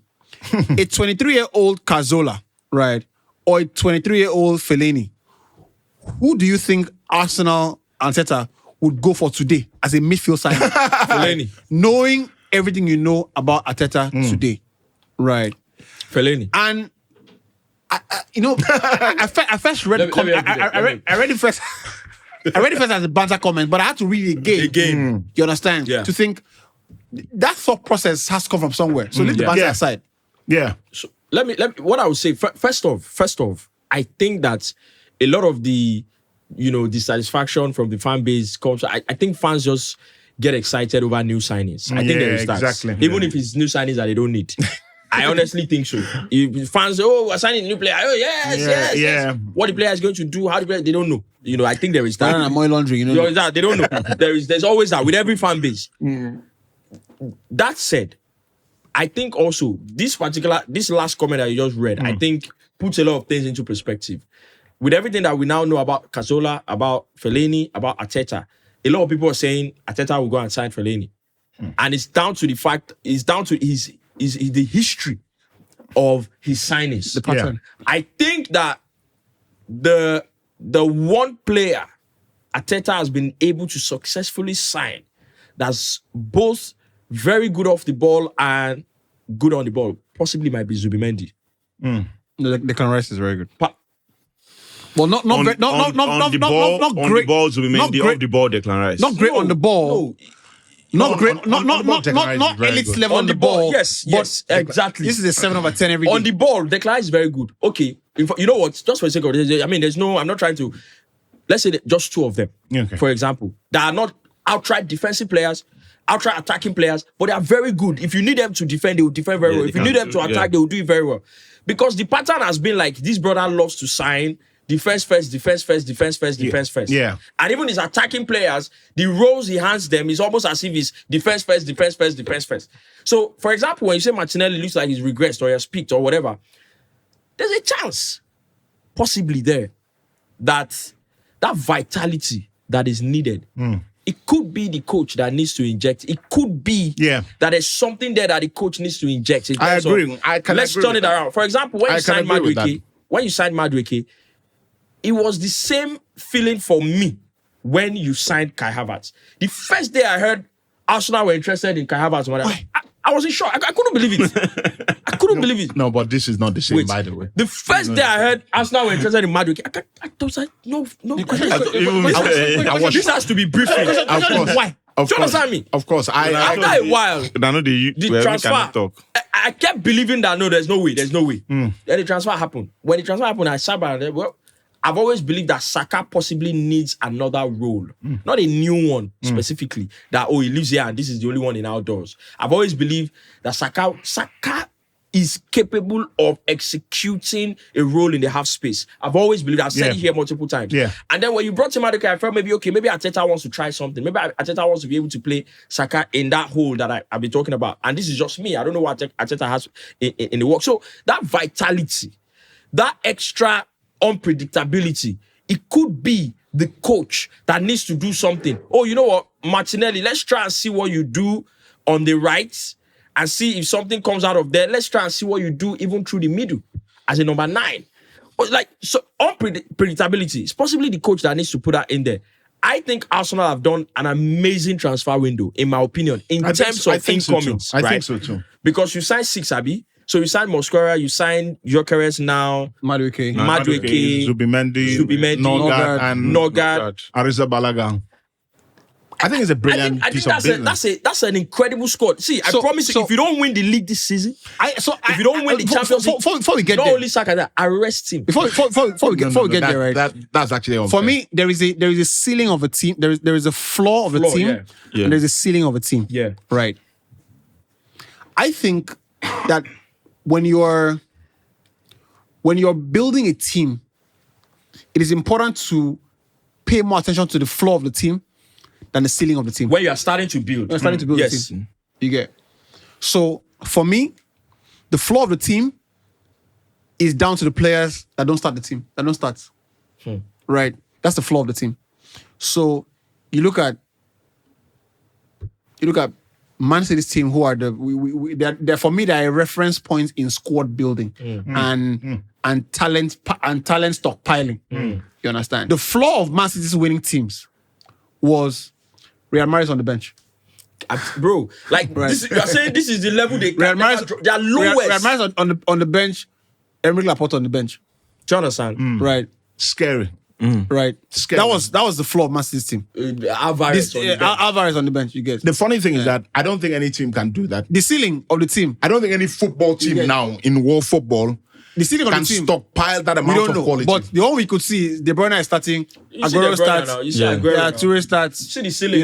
You understand? And Fernandinho too at the time. The team. God. They remove. That's unfair on football. That kind of thing. Fabian Delph on the floor of the team. You remember? A lot of people forget Fabian Delph was at Man City. And he could walk into probably almost every team in the Premier League. The player walks into any other team, but it's the floor of the team. The ceiling. It was scary. Even Foden at some point. I think that, think about a guy like Kopama leaving because he was on the floor of the team. Because he couldn't. At the time, but you're right. At the time, he was on the floor of the team. In fact, I don't like revisionistics. At the time, he could not be. You not remove him. I know that. I'm saying when there's no way you could have started at the time. I was saying that at the time leaving, but you're kind right. of thing. You're right. So I think that for me, the floor of the team tells me more, in my opinion, about the manager's squad building ability and his overall intention. So the still factor comes back in. Trossard has been at Arsenal for how many years now? Yeah.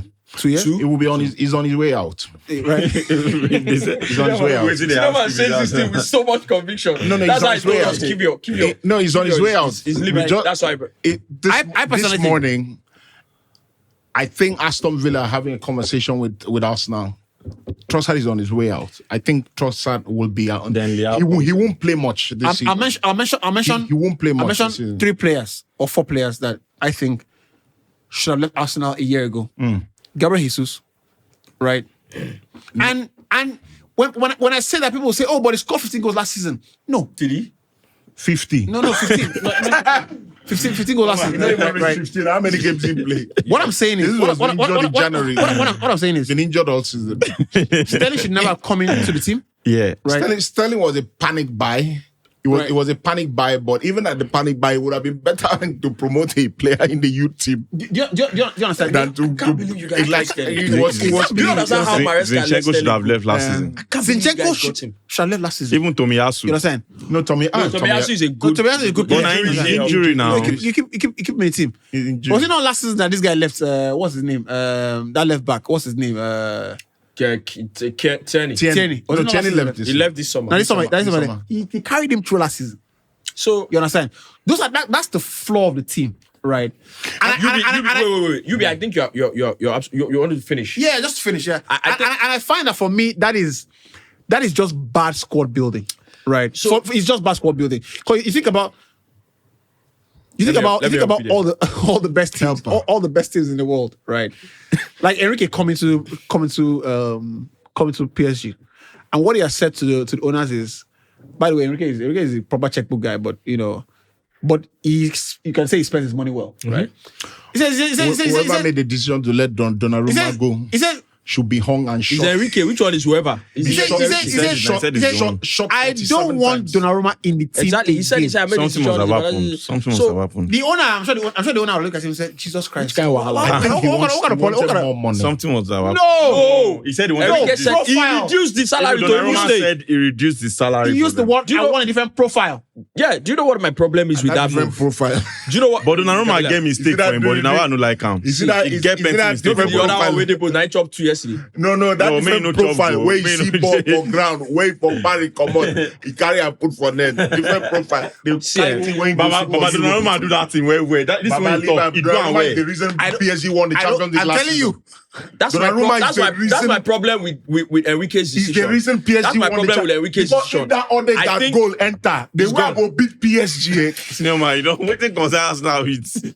You see that Odegaard That early one. If he enter, I don't know how Donnarumma got to that ball. PSG 4-0. I don't know how Donnarumma They got to want that to ball. beat them because That's That early stage, no, that early stage they would have considered they a lot go of goals. go get we go score another Senior man, one. They would have considered a lot of goals. Arsenal fans are the They same. will go beat them. Waiting concern the way you go beat See, let me them. tell you. They saw Donnarumma. IBK. Stop him more. My problem with that move Enrique made is that this guy, at least let him play in Super Cup. Na personal He's issue. not be your It's too enemy now. obvious. You just don't want him Him as a in the goalkeeper. team, anymore. let him Not be your enemy. He's not- Let him be with the team. He's not a guy that was underperforming that you're trying to move on. He's not a guy that caused a problem in the dressing room that you're trying to move on. He's a guy that you just want to change the profile. No, I think just it's wanna- more than that. So- To be honest, they didn't I just think want it's to more say- than it's that. definitely more than that. It's we're definitely going, more no, than no, no. We're going off of what we know. what is out there. If there was an issue, you would have seen it in the body language of how both the statements Donnarumma has put out and his agents has been a response to the fact that they have now thrown him out of the squad. It's not something happened. This is And they that. no No, go no, on no. talk am now. It's the They decision. no go on talk am. Well, But if I- moving on to the Arsenal Same thing. thing between let- him and let's Jordi go Alba. Moving too. on to Till the- now, we don't know what happened. Moving on Na to the fight Arsenal too. thing, in my opinion, I think UB is spot on in terms of like the flow of the team. But, The squad building. Yes, but I in think I agree with that. In Arteta's defense, I think, if you remember, we were here maybe last season or whatever saying Arteta has done an incredible job building the team. No, he has done an incredible So- job for me to raise the level Standard. that as the standards in the club. Let me help you there. Let me help you there. Help me. I think, like I said, I think you're spot on in terms of like building the team and you being very clear as to what you want the flow of the team to be, and all that. But I think Arteta started, in terms of the flow of the team, Arteta started raising that floor gradually from where he met the team. He did a very good job of raising that squad, and then he raised it to a point. That's where I felt his problem started. From the beginning, he did a fantastic job to where Arsenal are now, they are no longer pushovers.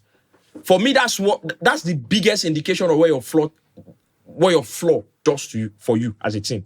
You are now no longer pushovers. You are competing against the best. You might not win the title. You might not win at that level, but nobody can play you and say, we're sure that we're going to go there and win. Even if you don't win, you draw. They can't beat you. Arteta did a good job to get them there.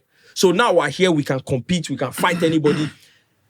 From there, going up higher, I think he should have now started prioritizing very technical players. Yeah, I agree. Players that can solve problems individually, even within your system. But he didn't do that. I like where the fire has gone. He kept on piling on the floor he has already built. He's like doing a German floor and then building before creating the rooms. I like where the fire has gone. That's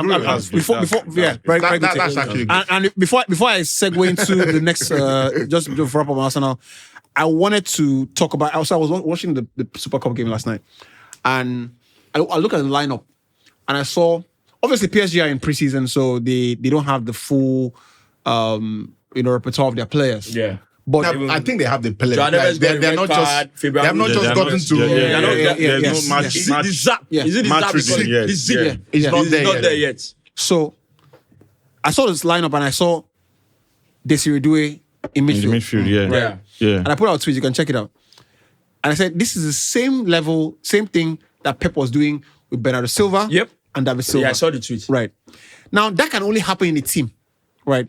When you have changed the mentality of the team. Look, it has become here, right? Defender know the attacker know the, right? You get everybody here runs. It also means you have raised the ceiling. You have raised the floor of the team. Yeah. So you have raised the floor. Yeah. But this example it also means you have raised the ceiling in terms of you feel be winger, but until you feel I need you to come and do a job, and you can because you're a technical player. So you have also raised. But he has used him there so before, you understand what we are trying to do. People can solve problems for you. So to bring it back right to it, I think that when you get to that point as a football team, you have done a fantastic job. Yeah. To give Arteta some slack, I think that this is where he needs a little bit of help. You understand? Because he's going to take it. That's the thing. Again, that's because he's as stubborn as a stone as in the boiling water. Let him start season with Martinelli and he's as stubborn as a stone in boiling water. Waiting go in, I go see. Go understand. But this man okay, if he be the one with the Saka. But I want to speak about Madueke is a brilliant signing. That's how it starts. Yeah, I want to speak about. I think Madueke is a brilliant signing. Because sorry, we want to speak about. Let's before we do that. This talk so much. I want to speak about creativity, and it was something I picked up from the Arsenal fan grapevine. And before somebody comes at me and says, "Oh, you're only picking up the conversations from idiots." Leave your own comments. Let's know, right? So you want to insult me? Put in the comment section. Insult me, but just put it in the comments. Don't come to my DM. Let it be in the comments. Put it in the comments, right? Insult me, but not just creativity as it pertains to Arsenal, right? But I found it to be a recurring topic, and it seems like where we are in football now, as football fans, we're not quite sure what creativity is anymore, right? What is creativity, and what kind of? I'm going to start with IBK. And what kind of player falls in the creative player bracket, right? Because you probably would agree, but when we talk about creativity now, I think about two players immediately. I think about Bruno. I think about Kevin De Bruyne, right? So. For example, those are volume creators. Bruno is a volume creator. Absolute travesty. You think about Ozil.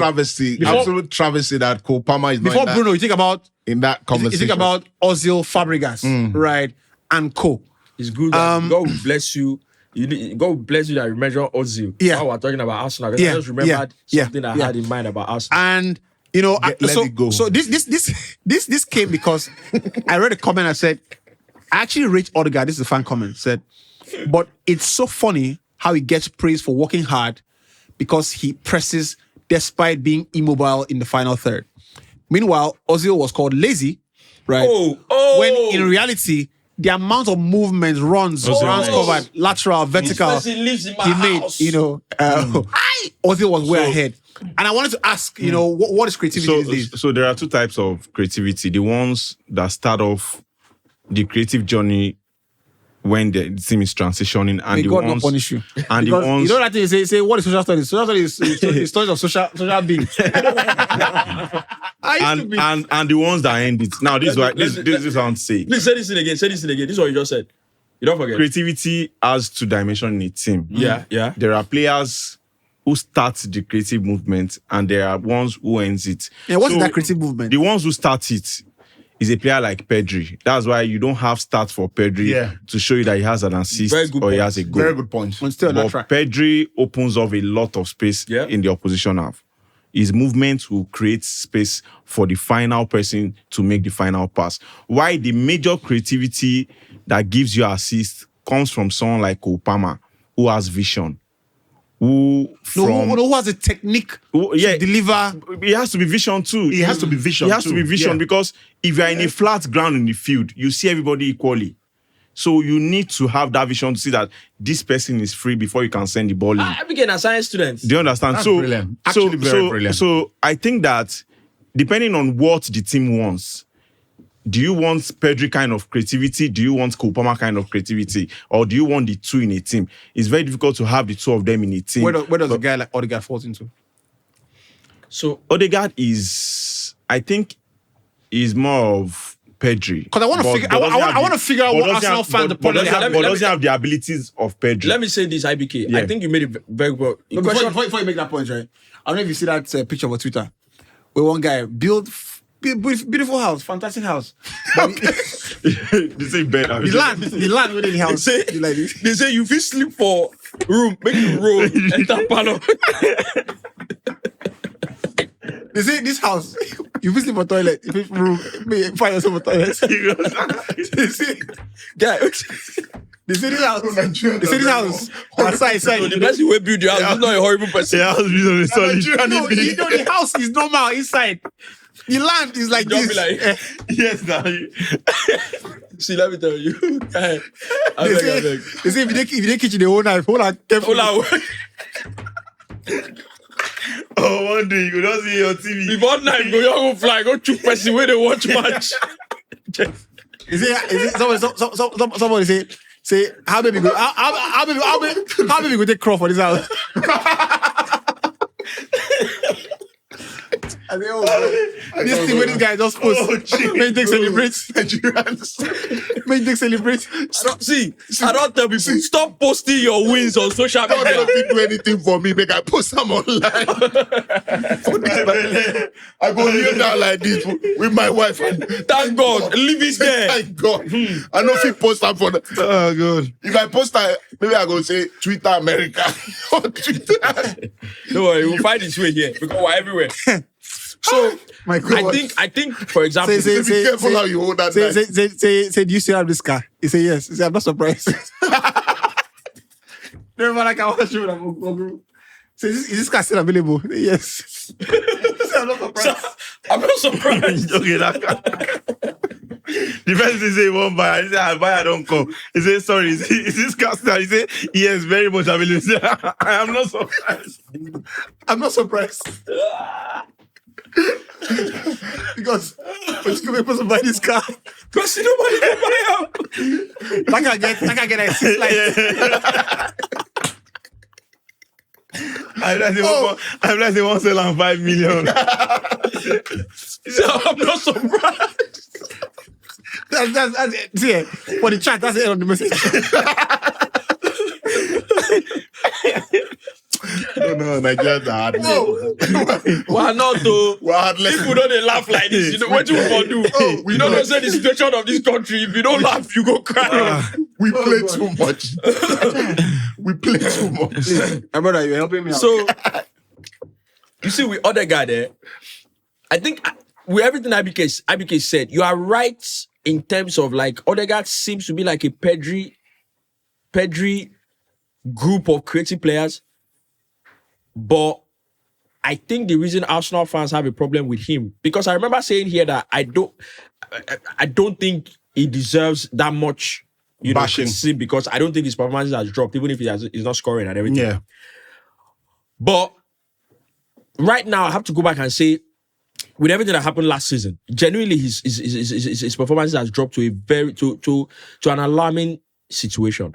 When Odegaard at the peak of his powers, when everybody was, praising this guy, scored goals, he made assists. There was something Odegaard was supposed to evolve into from there. He has, in terms of like what he should evolve into from there, he has regressed. That's why he's looking like he's more of a Pedri guy. Just recycle it, recycle it so that space can open here. when Odegaard was getting all those praises, I think what Odegaard was supposed to evolve into was a Mesut Ozil level creativity. And I would have to say that not necessarily being as good as Ozil. I mean, of course. you know, I don't know what happens behind the scenes, but Arteta might not have done him, you know, done his job on Odegaard. Again, because maybe that's problem of him being too focused on maybe the defensive part of the game and the team being solid or whatever. Because I genuinely think with all the stories we've heard with players, with great coaches, Benny McCarthy talking about, you know, Mourinho making a clips of all the goals that he scored just to instruct him and, you know, making a clip of this person just to instruct him.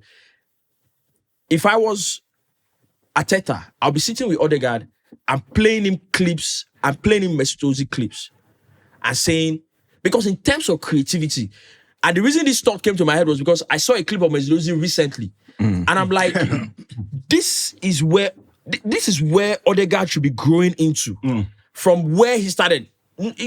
You possibly might never be as good as Mesut Ozil, but this is where this guy should be going into, because if this is his trajectory, Odegaard won't be the guy having the ball and there's an Arsenal player that could literally be open for a true pass one-on-one with the goalkeeper and you keep taking a touch, taking another touch. So how old is Odegaard? I'm not sure. 28 or 25, so. 26? No, 25. Odegaard's that young? 28 or so. I'm not sure. Is he up to 28 now? So I agree with that. You know, one of the characteristics, and you don't find players like Ozil anymore in the game because I mean Ozil was a one-touch 26. player. If there's anybody that should be this person be like Ozil. Now Odegaard. Ozil was a one-touch player. Ozil was the king of 1-2s. Drop it, run into space. Sometimes he would drop it, feign like he wants to run into space. He picks it up again, changes the direction of the ball. That's what Odegaard should be. Yes. But Odegaard I genuinely feel like he's second-guessing himself. No, I think he's second-guessing. You know when players want to improve, when young players go into, for instance, scouts are available and a young player in the grassroots, you know, he's trying to earn We're doing too much. you know, trying to earn, the praises of a scout. What they do is that they think by touching the ball too many times, hanging on to the ball. That's what I see Odegaard doing. He's hanging on to the ball too much. So if we say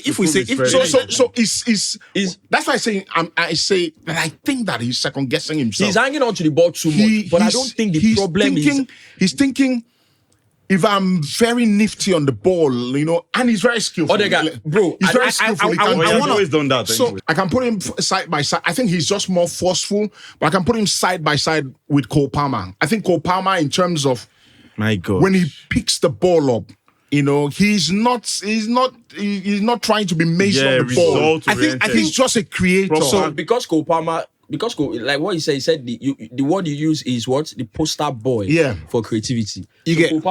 Cole Palmer has done amazing, but you know, you have to put Bruno there, like in terms of like, okay, and I feel like Bruno is more forceful. His numbers show it. Everything, you know, everything shows like, yeah, he has to be there. I don't care what anybody has to say. Yeah, exactly. Creativity, there's creativity. Like he said, there might be creativity that doesn't show in the numbers, but if the creativity reach one level, it go show for the numbers. And that's why we always talk people like Fabregas, Mesut Ozil and all these people. And Bruno, his numbers ridiculous. So you have to put him there as that poster boy.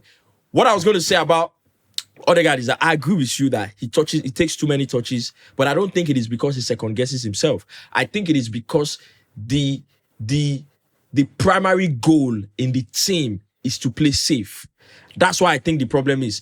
You see, when a creative player plays in a team where he knows subconsciously that if we pick the ball here, the license we have is to go there as quickly as possible. Before the ball comes to him, he has scanned everywhere. If he knows in his mind. But and another thing, that this just came to me. I think that Odegaard in the team realizes that the Arsenal team don't have too many players who are safe on the ball. Arsenal don't have too many players who can keep the ball. He's the one player who keeps the ball, and when the ball is in his. But Bruno doesn't have players in United that can keep the ball. That's why they finished 15. No, I'm just saying. Exactly why they finished 50. If Bruno was he doesn't have players who can hold the ball. who can keep the ball. So I don't agree. No, but we don't. Declan Rice can't keep the ball. Thomas Partey can't keep the ball. When Declan Rice picks the ball up, he wants to run. He wants to drop it, run into space. Partey was very good on the ball. He was brilliant on the ball. But I'm talking in that attacking line. When Odegaard is not going to pick up the ball and pass it to Partey. When he picks the ball, he wants a 1-2. So you're saying Saka can keep the ball. So you're saying Odegaard takes too many touches because he No, I'm doesn't just have. saying. No. That There's a clip. one of the- Did I show you the clip? There's a clip. This is why I disagree with you. There's a clip during the preseason game, and this thing has been happening repeatedly. This particular clip just puts it like it shows it very, very clearly. Odegaard gets a pass between the lines. Yeah, I remember that game. Boom. Odegaard gets a pass between the Just play the ball. between the line. Max Dorman. Yeah, Max Dorman. it was a preseason game. Max Dorman was as free Yes, I remember. as you are on the I Miami remember. beach. I promise you, Odegaard took 3 or 4 touches I until remember. Max Dorman got into offside position. I remember. That's a ball that the first time Odegaard receives that pass, you lay it in the path of Dorman. That is second guessing himself, Rufai. I agree. I the point, because see, I go back to Brighton 2 seasons ago. have I disagree with you that he's second guessing himself? That Brighton game at Brighton Arsenal, there's a goal Martinelli scored. It was a crowded area like this. Arsenal just won the ball in the middle area of the pitch. Yeah. Martinelli's on the left. This Ghana boy that went to Brighton from Chelsea, Tyrick Lamptey, yeah. was with Martinelli. Yeah. The ball was played into Odegaard like this in the middle of the pitch, and Odegaard just whipped it into the space. I don't see Odegaard do those things again. That's why I think that he's second guessing himself. He's trying to get on the ball and he's not quite sure. Sometimes he wants to shoot on the edge of the box. He's thinking, should I shoot? Should I pass? And then he gives the ball away. Right. That's what has frustrated the Arsenal fans. And people have suggested that. And that's why I think the fan base is asking, go and get Eze. Go and get Eze. Because Eze is a player who can play in that position. And I remember, I think it was a couple of seasons back where we did an episode of an episode where we talked about decisiveness. What does it mean to be decisive? When an attacking player picks the ball up maybe in the half space or just close to the 18-yard box, what you want the player to do is 2 things. Pick the right pass or go for goal. Odegaard seems like these days he can't do any of the 2. I agree with you that he's second guessing himself. I'm not arguing with that. I just disagree with the reason he's second guessing himself. That's why if I go back to Bruno, I say Bruno is a volume creator. Yeah. You get. Do you understand? So I don't agree with anybody that bashes So Bruno is like, Of yeah, course. like so Bruno picks up the ball here. Is like, what is the point of us going the other way? Yeah, exactly. And what is decisiveness? So I'm gonna get the ball here. You guys. I'm gonna play the true pass. You guys. I don't get the true pass here out here, and it's not about just playing. It's about playing and moving. I don't find Odegaard I moving. have the technique. I have this. I, You know, like what's I always the- tell people, if football is played the right way, it is played. There will be millions of mistakes made. Yeah. If it's played the right way, you would make a lot of mistakes. Yeah. What's the point of a Bruno in that United? So I listen to United players, United fans. He loses the ball too much. Wait. Look at Make Karen go out. Wait. Look at your team. Look at your Can team. the ball go out, Now you man? have Matheus Cunha. You didn't have him then. You have Bomo. You didn't have him. Look at that team. So as that team day, make Bruno too. They play safe. As that your team day, As a team useless, Rich. make Bruno too. They play safe. That's what you You'll want. be relegated. No, by the Come way, on now. by the way, that's the reason. Is the reason United in the Premier League this season. He is. Right. You will be relegated. And I wanted I can guarantee you, without being in that team, you'll be You'll be relegated. relegated. I wanted to face off, segue into the United game because I'm told we have, a couple more minutes. What has happened over the summer? And I mean, I don't want to give an input on this because I know what has happened. But what is the temperature? What is the gauge that you find? I'm going to start with Rufai, or maybe IBK can take. But what is the temperature Rufai gauge can from United? Obviously, I don't know where Steve money. Yeah, no, I think just like Arsenal, I think they've done amazing Yeah, business they because have. nobody They have goes. one or two still to go. The season can start and this transfer and a particular transfer doesn't really work out and you start bashing the owners. Yeah. But actually, But that's why it's always good to make the point early. exactly. Nobody goes into the market to buy a player with the we don't care if they fail. Or Yeah, you of course, understand? of course. The question you need to ask Fans is, don't understand are you that. getting the right The profile? right so which is where I'm going now. Amorim wants to play a certain way. And that's why sometimes when fans bash the people who make decisions at clubs, yes, they make ridiculous decisions sometimes. But we're all sad to say, United are about attacking players is all well and good, but they have to buy this. These people, they can see it. Sometimes they have thousands of conversations. It just might not happen sometimes. Sometimes the midfielder that you believe they should get, they want to get him, it might not happen. And also these people who make transfer decisions, they understand that, when you have targets, you look at it and say, they look at the scale of preference and say... Scale of preference, scale of possibility of even making it happen. Possibility. That's where I was going. Which one is easier to do first? Can we make it happen? We sort this one out. Go to the next one that is easier to do. Go to the next one. Because there are harder deals to do. Like the Gyökeres deal was a very hard deal to do because the guy involved is a mad person. Yeah. So you have to... It will take a little bit of time. It's funny. It's funny how I saw a tweet that Arsenal have United's first choice striker in the market, and United have Arsenal's first choice striker in the market. I will say this as well. I'll say this as well. I think United have done so well in the market that I don't think they will get him. But if United get Baleba, yeah, that would be brilliant. If they do, they don't tell them they won't. Let me tell you. Like I said, I don't think they can. I don't think they will. Brighton don't talk and it's because it's this late. But again, there's no deal that's impossible. If United are ready to pay, if United are ready to pay, do you know the owner of Brighton, Tony Bloom? Do you know how he made his money? Gambling. The guy, even if it's 3 days to the end of the, you give him what he needs to give him. If you give him the money, he's a gambler. If you give him the money, he will take it. And you know what? A lot of fans go to Belgium. Who can get another boy? You give him 50, 60 million. He will go to Belgium. I'm sure they have a brilliant scouting system. Brighton have the best. First of all, they're not going to sell Baleba to you 60 million. Much more like double of that. I'll tell you what. I'll tell you what I heard. But that's crazy money. I hear that unproven player. No. This is what I hear. Right. I hear that Baleba. Right. Last one was his first season. Right. Like Baleba is willing to go to United. Exactly. I told him he want to move. He wants to move. Right. You not go move. But the question is. I come from Cameroon. The question is, United feel like he's going to have another good season again. And its value is going to go up again by another 10, 15 million pounds. Yeah. So whatever price they're putting now, it's not going to be as outrageous as what it will be. You get him now. Now that guy said he has won the Club World Cup, if you wanted to buy him now. So what's the price? And I hear the benchmark Chelsea are using, United are using. Is the Chelsea money Chelsea paid? Yeah. Right. 100. So which is 110, 150. But that is. So obviously there is space to speak about that. That is madness. But basically, if you are coming to us, you come to us in the 80 million reach. If I'm United, right, I'll tell Brighton, you want 120, we'll pay it. What we just need to do is structure how we pay it. Yeah. Like 5 Because you know why? I'm telling you people that if you get Baleba, you see that 3 at the back that Amorim is playing. All of us know how Baleba play. It's very explosive.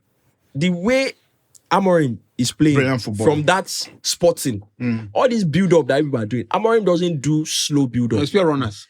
You understand? And Baleba is a beast in the middle. Yeah. The way the guy runs with the ball across the midfield. Level. Yeah. No, it's not Kante level.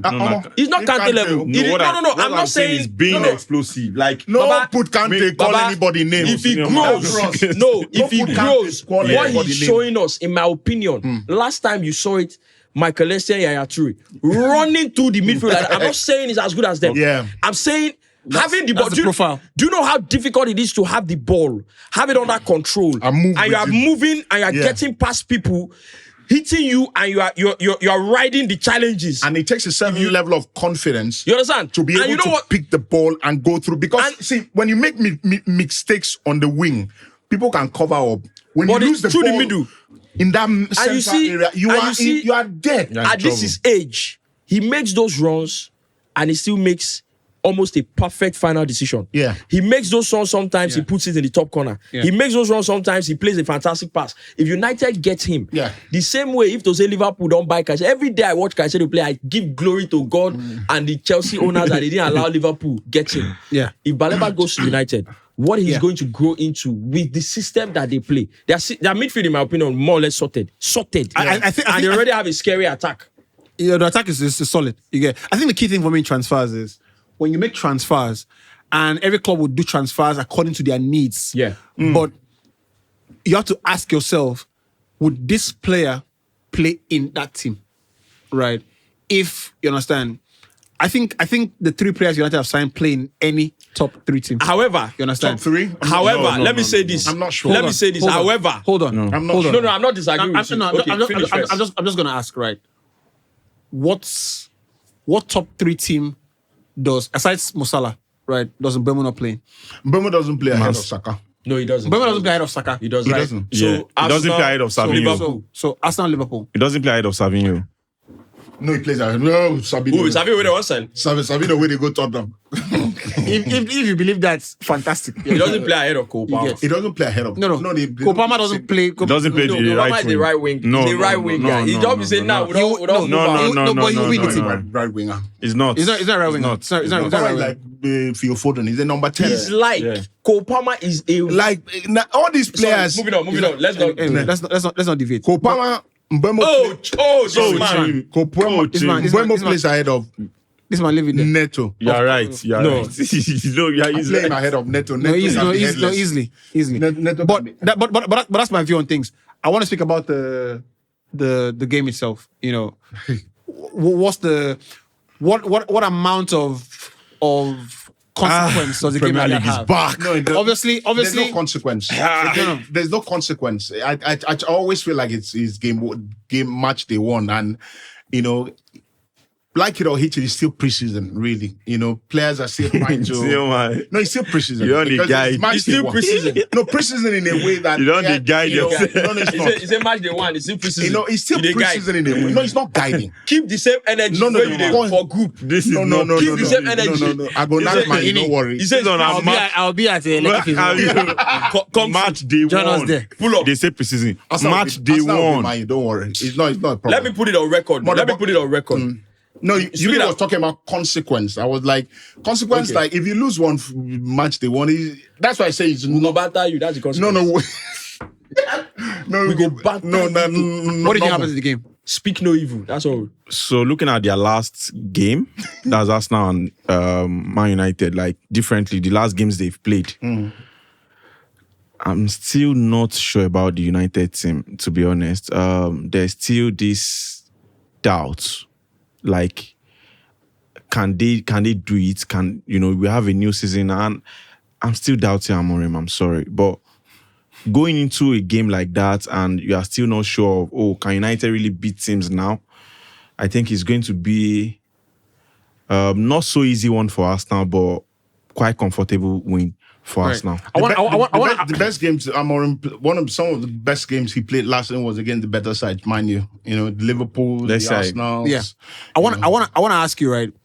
Does Amorim fix it this season? Do you see United taking a fundamental improvement? Yes, I think, whatever happens, there has to be a clear, improvement. There has to be a clear, that rot, we've stopped it there. We're now on the up and up. There has to be that, No, there has to be that. Will there be that? I mean, Yeah. I imagine that, the players that have come in are down to his recommendation, you know. So I think there will be. What I was going to say was that the only signing I have a bit of, I'm still looking, I know you was saying it constantly, the Sesko signing, I'm not sure about it. For me, I feel like United can't go into games surrendering the amount of possessions they do in games.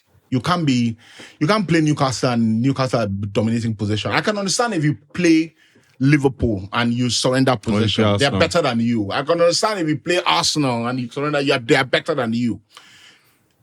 I don't understand if you play Brentford and Brentford are dominating possession. I don't understand if you play Crystal Palace. I get what you mean. And Crystal Palace and they are dominating possession. What if you win the games? That's why you can't achieve much with it because you can win 1, 2, 3 games, but if teams are dominating position against you every time, you will lose more than you it's not win. a good sign. Yeah, it's not a good sign. You will lose more than you win. Well, I'm sure that's why he brought in and Cunha, because Cunha is another player who in possession is very good. He gets on the ball, he can scan, he can shoot, he can pass. Rising players they should get ready to complain more because Cunha is a high risk, high reward player. Very high risk player. So I want to ask, high risk player. What is Arsenal's expectation this season? You have to win the league. You have to win the league. Win the league. I know it's harder this season. Win the league. It was easier last season, but it's harder this season because I feel like Liverpool are going to get Alexander Isak. And when that happens, you have a really tough. Good nights. I think the question I actually wanted to ask was how far or how close are Arsenal from winning the league? I think they're actually very close. How far? I think they're obviously Are they closer at this time? I think I need to see their first game. Their First own- 5 games. No, they are. Give us Are that, they yeah. closer? Are they closer at this time than they were at the start of last season? The Yes, feeling of course, Yes. because I feel like Arsenal scored At the start of 60 last something goals season. last season or 70. So was it? I mean, I think that they score at least 15 or 20 Don't more forget, goals at the from start of them. last season, they had come off the back of a season where all Wait, three wait, attackers. see, the question had is, double figures. Are they closer? No. Are they closer Now that they were at the start of last season. No, I'll say it's the same. No, I'll say it's the I think same. Because it's it's the same. tougher now. I think it's the same. But I just feel remember, it's tougher. I remember going into that last season, Thinking City it won has the to league be. and everybody, and because it of how has to. close Arsenal were, Yeah, everybody was like, it has to be. definitely Yeah, this it has season. to I think they were closer at the start of last season. That at the start of Than the they year. are now. Win than they currently You are now. are right also Yeah. because the Right. teams around them now for this one are now tough. stronger than Yeah. they were Yeah. last season. Everybody else is improved. Yeah, you're He has right. improved. And there's a Especially bit of, Chelsea. there's a bit of, I'm as tall as you now. Which Yeah, makes true. it incredibly difficult, but still also know. if you don't win the league, So there's bring that. Interpol. No, bring Interpol on your home ground and arrest. I want to If finish. he doesn't win the league and win the Champions League. I want to finish with Take this new rule. Oh From, Lord, don't deliver me to the hands of these people. New rule. I want to finish with this new rule. Help your that son, I Lord. find this man you talk too much. The 8-second rule for the goalkeeper. Yes, and I love I it. think it's something that Love it. you see a I lot. love it. But Over I think- 8.5 corners. It starts this season. starts the season. I love it. like I saw it in the championship. last I saw it year. in the championship last weekend. I Last year, I saw it at the FIFA Club World Cup. Yeah. But like last year, I think they'll do it for the first couple of games and they'll lax it. There are too many great areas in the row. Right. No, there are no great areas. Hold the on. referee has to watch 8 seconds. You Hold on. hold it for longer corner. When does the 8 seconds I start? played 12 corners. Does it start when the player shoots the ball, I make an acrobatic No, save? it starts from when the goalkeeper picks the ball up. From dead ball. From dead ball. Yeah, that's the point. Hold on, Once the goalkeeper hold on. picks the ball up, Yes. it's dead ball. So I make a double save. I get the ball. You understand? I drop it. My team is still does it From that moment you settled on the ball. Your 8 seconds. No concern. I want to believe. Yes, now that's I what they haven't said. read- I haven't don't read think the- it has to do with when the goalkeeper drops the ball. I don't think that is not that. I don't think that is it. I think it's when As the long goalkeeper as you are is holding the play. ball. Once the When ball you is down, you are holding your holding hand, you play. know, but there's always been a law in place. You know, goalkeepers hold the ball in the hand and do like this. Yes. Wave. You know, once you don't roll them, Once you roll and the game is in play because somebody. in play. Once you drop if it was a goal kick as a dead ball, you put it there. I'm sure there's a count for Yes, that yes, as well. yes. But once you are holding the ball, once you drop the ball, somebody's game going is Somebody in can play. come and intercept. Somebody's coming at you. For me, right? It's not clear, right? When does the count start? One. The referee must always blow the whistle. In what I've seen in the rule, the referee must not blow the whistle. Right? He won't blow the whistle for you to start the counts. Right? When is it clear?